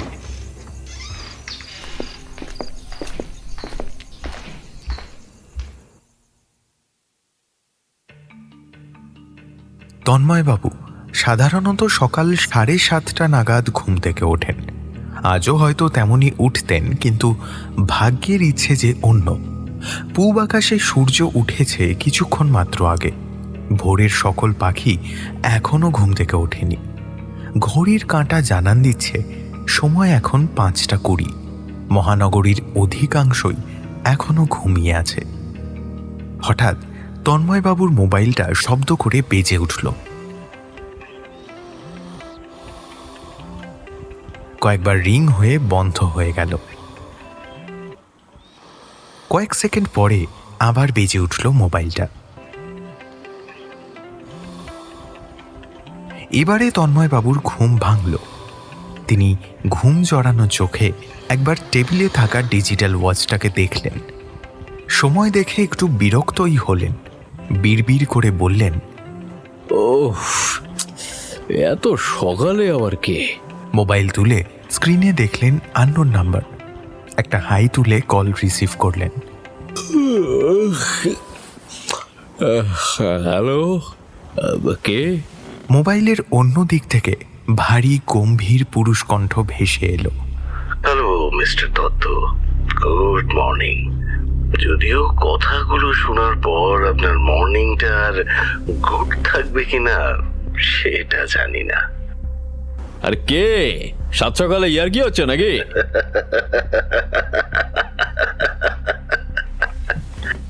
উল্টো দিক থেকে হাসির শব্দ ভেসে এলো। তার সাথে যে কথাগুলো ভেসে এলো তাতে তন্ময়বাবুর সব ঘুম উড়ে গেল। ভোরের ঘুমটা ভাঙিয়ে দিলাম বলে মনে হয় রেগে গেছে না? আর কি যে মারছি না সেই কথাগুলো শুনেই বুঝতে পারবেন। হরিনাথ দত্তকে যদি সুস্থ আর অক্ষত অবস্থায় ফিরে পেতে চান তাহলে 4 কোটি টাকার ব্যবস্থা করে ফেলুন। মানে কাকা কোথায়? সেটা আপনার এখন না জানলেও চলবে, তবে জেনে রাখুন তিনি এখনো সুস্থ আছেন। কিন্তু পরশু সন্ধ্যের মধ্যে যদি টাকাটা না পাই তাহলে উনি আর সুস্থ থাকবেন কিনা সেটা বলতে পারছি না। তন্ময়বাবু বিছানা থেকে ছিটকে উঠে ব্যালকনিতে চলে গেলেন। বললেন, কি সব যাতা বলছো? কে কথা বলছো? ভালো ভালো বলো। কাকার যদি কিছু হয়। আরে আরে কিছু হবে কেন? টাকা পেয়ে গেলেই উনি ভালোই ভালোই বাড়ি ফিরে যাবেন। উনি যে তোমাদের কাছে আছেন তার প্রমাণ কি? আমি এক্ষুনি ওনার সাথে কথা বলতে চাই। এত তারা কিসের আপনার? বলছি তো উনি আমাদের কাছেই আছেন, ঠিকঠাকই আছেন। না না, আমি প্রমাণ চাই। তুমি কোন ইম্পোস্টার নাও, তার কি প্রমাণ আছে? ওনাকে হোটেল বনানী থেকে তুলে নিয়ে আসাটা কিন্তু সত্যি একটু চাপের কাজ ছিল, কিন্তু সেটুকু ঠিকঠাকই মিটে গেছে। এখন আপনি টাকাটা দিয়ে দিলেই আমাদের কাজ শেষ, আর আপনার কাকাও ভালোই ভালো বাড়ি ফিরে যাবেন। কিন্তু মশাই এত কিন্তু কিন্তু কেন করেন বলুন তো? আপনার সাথে গল্প করার মতো সময় অন্তত এখন আমার হাতে নেই। যা বলছি এখন কান খুলে শুনুন। পরশু সন্ধে 7টার মধ্যেই টাকাটা আমার লাগবে, আর টাকাটা পেয়ে গেলেই হরিনাথ দত্ত সুস্থ অবস্থায় আপনার বাড়ি পৌঁছে যাবেন। কিন্তু এক্ষুনি এতগুলো টাকা আমি জোগাড় করব কি করে? আপনার আর হরিনাথ দত্তের সম্পত্তির কথা আমরা খুব ভালো করেই জানি। হরিনাথ দত্ত যতটা ফেমাস একজন লোক সেই তুলনায় অনেক কম টাকাই চাইছি আমরা। আর তাছাড়া টাকা জোগাড় করবার জন্য আপনাকে তো পরশু সন্ধে অবধি সময় দিলাম, তার মধ্যেই করে ফেলুন। ভেবে দেখুন তো একবার, কোনো কিডন্যাপার কি এত ভালোভাবে কথা বলতো আপনাদের সাথে? আমি নেহাতি ভদ্র, যদিও অভদ্র হতে কিন্তু খুব একটা সময় আমি নেব না। টাকা জোগাড় করুন। কিন্তু এতগুলো টাকা দেবো কোথায়, আর কার কাছে? রাজগীরে টাকা দেবেন, জায়গাটা ঠিক সময় মতো জেনেও যাবেন। এখন রাখছি। আরে মনে রাখবেন আপনার উপর কিন্তু আমাদের নজর সব সময় আছে। পুলিশ এসব জানলে সমস্যাটা আপনারই বাড়বে। আর এই টিকটিকিটাকে একটু সাবধান করে দিন, বড্ড বেশি উঠছে, এতটা ভালো নয়। হ্যালো, হ্যাঁ হ্যালো, হ্যালো, হ্যালো। ফোন কেটে গেল। তন্ময়বাবু কয়েকবার হ্যালো হ্যালো করলেন, তারপরে কাঁপা কাঁপা হাতে মোবাইল কান থেকে নামিয়ে আনলেন। ওনার চোখে মুখে এখন বিন্দুমাত্র ঘুম নেই। তার জায়গায় বিরাজ করছে তীব্র আতঙ্ক আর চিন্তা। পরিবেশ বেশ ঠান্ডা, কিন্তু তবুও ওনার কপালে বিন্দু বিন্দু ঘাম জমতে শুরু করেছে। কয়েকটা ঢোক গিললেন, তারপরে তড়িঘড়ি একটা নাম্বার ডায়াল করলেন। কয়েকবার রিং হবার পরেই উল্টো দিকের ব্যক্তি কল রিসিভ করল। তন্ময়বাবু বললেন, হ্যালো দেবু। তারপরে কম্পিত স্বরে একটু আগের ফোন কলের সবটা বলে গেলেন। পৃথিশ ওঠ ওঠ। দেবদত্তের ঠেলায় পৃথ্বীশের ঘুম ভাঙল। গতকাল একটানা বৃষ্টি হওয়ায় পরিবেশ বেশ ঠান্ডা, ফলত ওর ঘুমও খুব গাঢ় হয়েছিল। যা হোক করে চোখ খুলে একটা হাই তুলে ও বলল, কটা বাজে? 6:10। ও, এখন উঠে কি হবে? আর একটু ঘুমোই, তুইও শুয়ে পড়। পৃথিস আবার শুয়ে পড়ল। তন্ময় কাকুর কাছে কিডন্যাপারদের ফোন এসেছিল। ওরা 4 কোটি টাকা চাইছে। কথাটা কানে যেতেই পৃথিস ছিটকে উঠে বসল, চোখ গোল গোল করে বলল, বলিস কি? 4 কোটি? তার থেকেও বড় কথা, কিডন্যাপাররা বলেছে তারা রাজগীরেই আছে আর হরিনাথ বাবুও তাদের কাছেই আছে, কিন্তু কোথায় তারা আছে? তন্ময় বাবু কি বললেন? দেবদত্ত সবটা ছোট করে পৃথিসকে বললে ওর বাকি ঘুমটুকুও ছুটে গেল। ও বলল, পরশু? তাহলে এবারে কি করবি? তন্ময় কাকুকে এখানে চলে আসতে বলেছি। আর টাকা? সে ব্যবস্থা হয়ে গেছে। দত্তদের টাকার অভাব নাকি? কিন্তু যারা ফোন করেছিল তারা যে সত্যি হরিনাথ বাবুকে কিডন্যাপ করেছে তার কি প্রমাণ আছে? মানে আমি বলতে চাইছি, হরিনাথ বাবুর উধাও হওয়ার ব্যাপারটা তো নিউজ পেপারের দৌলতে হিট নিউজে পরিণত হয়েছে। সেটা জেনেও তো কোনো গ্যাং... এটা তো আমিও ভাবছি। তন্ময় কাকু হরিনাথ বাবুর সাথে কথা বলতে চেয়েছিলেন, কিন্তু ওরা বলতে দেয়নি। প্রমাণ হিসেবে শুধু বলেছে হোটেল বনানী থেকে ওনাকে তুলে নিয়ে যাওয়াটা চ্যালেঞ্জিং ছিল, আর আমি যেন নাকটা এর মধ্যে বেশি না ঢোকাই।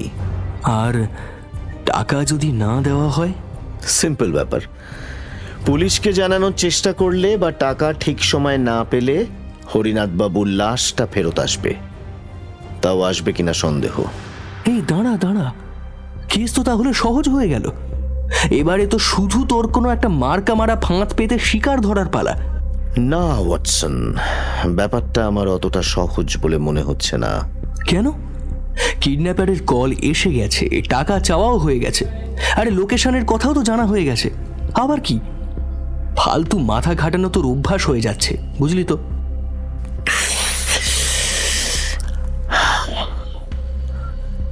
মাথা ঠান্ডা করে ভাব একবার। কিডন্যাপাররা তো চাইলেই হরিনাথ বাবুর 2 ছেলেকে কল করতে পারত। প্রথমত সেটাই করা উচিত। নিদেন পক্ষে সরকারকে থ্রেট করার কথা, কিন্তু সেসব না করে তারা তন্ময় কাকুকে ফোন করলো, টাকা চাইলো। কিন্তু কেন? ওরা নিশ্চয়ই খোঁজ খবর নিয়েছে, জেনেছে ছেলেদের থেকে তন্ময়বাবুর সাথে তার সম্পর্ক বেশি ভালো ছিল, তাই। না রে, তবু ব্যাপারটা ম্যাচ করছে না। ভাবতে হবে। উফ, এই তুই ভাব, আমার পেটে বেজায় চাপ পড়েছে। এই ওয়েদার, এরকম নরম পালঙ্ক যেমন ঘুমে সাহায্য করেছে, গত রাতের পেট পুজোটাও তেমনই চাপ হয়ে গেছে, বুঝলি। তবে জয় বিক্রম বাবুর ওই চাকর মনোহরের রাতের রান্নাটা খাসা ছিল। যাই হোক, তুই বসে ভাব, আমি ঘুরে আসি। কিছুক্ষণের মধ্যেই পৃথিস ফ্রেশ হয়ে চলে এলো। ও এসে দেখল দেবদত্ত ফোনে কারোর সাথে কথা বলছে। শেষ কথাগুলো শুধু ও শুনতে পেল। তাড়াতাড়ি খোঁজটা নাও, আর উনি কিছু জানতে চাইলে আমার নাম বলবে। উনি ঠিক চিনে যাবেন, আর যা যা জানতে বললাম জেনে নেবে। ওকে, আমি অপেক্ষায় থাকবো। দেবদত্ত কল ডিসকানেক্ট করলে পৃথিস ওকে জিজ্ঞাসা করলো, কাকে ফোন করছিলি রে? আমার এক চরকে। তা কাকে কোথায় পাঠালি? অদৃশ মুখার্জির কাছে। মানে ব্যারিস্টার অদৃশ মুখার্জি? হ্যাঁ, ব্যারিস্টার মুখার্জি হরিনাথ বাবুর আইনের দিকগুলো দেখতেন। হরিনাথ বাবু কোনো উইল করেছিলেন কিনা, আর করলেও সেটা কেমন উইল সেটা জানা দরকার, খুব দরকার। তুই বারবার উইল, সম্পত্তি এসবের পিছনে কেন পড়ে আছিস বলতো? তুই ঠিক কি সন্দেহ করছিস? একটা অস্পষ্ট আলোর রেখা দেখতে পেয়েছি, তবে সেটা পর্যন্ত পৌঁছানোর জন্য এখনো বেশ কিছু তথ্য জোগাড় করতে হবে। এখন চল, একটু বেরোতে হবে। অফিসার শ্রীবাস্তবের সাথে কথা বলতে হবে। প্রফেসর চার্লি ডিকসনের ব্যাপারে কি খবর পেল জানতে হবে। স্কেচটাও কাল আনা হয়নি, ওটাও দেখতে হবে। তাছাড়া আজ সন্ধ্যের মধ্যেই তন্ময় কাকু এখানে চলে আসছেন, তার থাকার ব্যবস্থাও করতে হবে। কেন, মানে এখানে আমাদের সাথে রাখা যায় না? সেটাই তো চাইছি। দেখি জয় বিক্রম বাবুকে একবার বলে, আশা করি না করবেন না। চল আগে ওনার সাথেই কথা বলি, চা খাওয়াও হয়ে যাবে। তারপর বেরিয়ে পড়ব।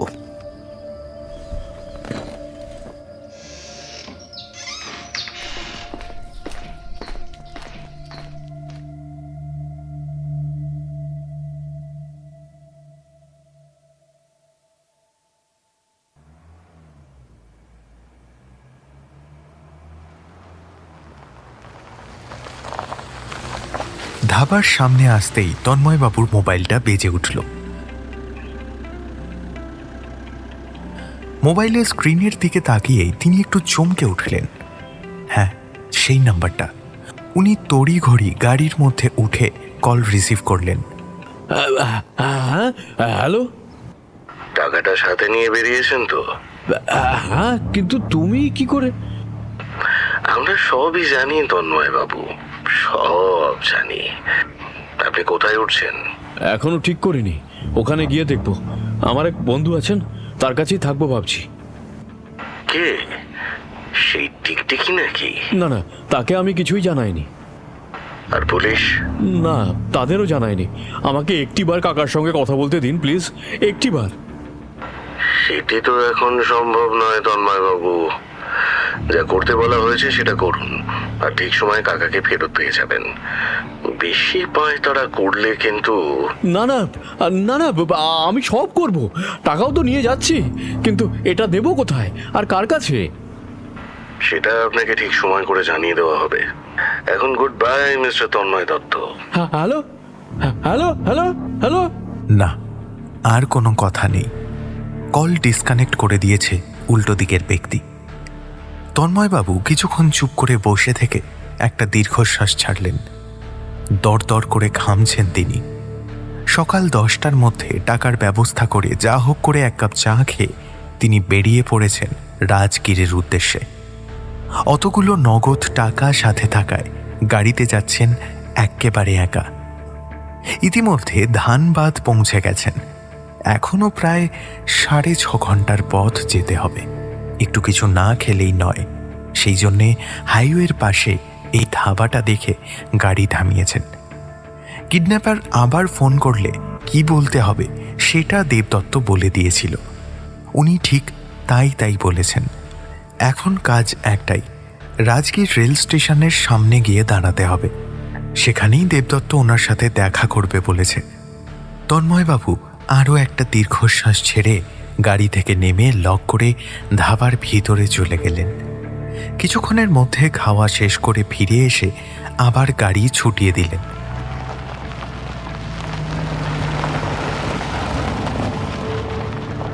কিন্তু তিনি যদি একটু খেয়াল করতেন তাহলে দেখতেন তিনি ধাবার সামনে দাঁড়ানোর সাথে সাথে কিছুটা দূরে একটা কালো সুমো দাঁড়িয়ে পড়েছিল।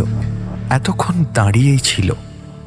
উনি গাড়ি ছোটানোর সাথে সাথে সেটাও এবারে ছুটতে শুরু করলো।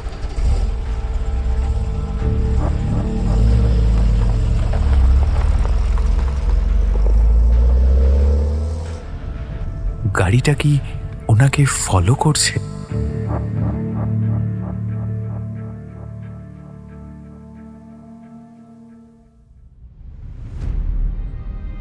শুনছিলেন আমাদের আজকের নিবেদন সাগর ঘোষের কলমে দেবদত্ত সিরিজের কাহিনী রুদ্রনাগ রহস্য প্রথম পর্ব। আজকের গল্পের সূত্রধার ও গল্প পাঠে আমি অভিজিৎ। আজকের গল্পের বিভিন্ন চরিত্রে আমাদের সঙ্গে ছিলেন প্রথম ব্যক্তি ও অভিরূপের চরিত্রে কুন্তল ভট্টাচার্য, দ্বিতীয় ব্যক্তি ও জয় বিক্রমের চরিত্রে দেবাশিস সেনগুপ্ত, দেবদত্ত ভদ্র চরিত্রে অংশুমান পাল, দেবদত্তর মায়ের চরিত্রে বরষা, অরুণাভ ভদ্র চরিত্রে ইন্দ্রনীল ভাদুরী, পৃথ্বীশ আচার্যর চরিত্রে শুভঙ্কর দেবনাথ, পাঁচুদার চরিত্রে অভিজিৎ, তন্ময়বাবুর চরিত্রে পার্থ মুখার্জি, জগদীশ দত্তর চরিত্রে সৌরভ সাহা, শ্রীবাস্তব ও রাজুর চরিত্রে দীপম, অজ্ঞাত ব্যক্তির চরিত্রে শুভদীপ নাথ এবং লাল সিংয়ের চরিত্রে অভিজিৎ। আজকের গল্পের সমগ্র পর্ব পরিচালনা ও প্রযোজনায় টিম কেয়ার অফ কাহিনী। গল্পের আবহ নির্মাণে ইন্দ্রনীল সরকার, গল্পের প্রচ্ছদ নির্মাণে ব্লার। আজকের গল্পটি আপনাদের কেমন লেগেছে জানান কমেন্ট করে। গল্পটি ভালো লাগলে অবশ্যই শেয়ার করুন আর চ্যানেলটিকে সাবস্ক্রাইব করতে ভুলবেন না। তাহলে দেখা হচ্ছে পরের সপ্তাহে। ফিরছি আরও একটি নতুন গল্প নিয়ে। শুভরাত্রি।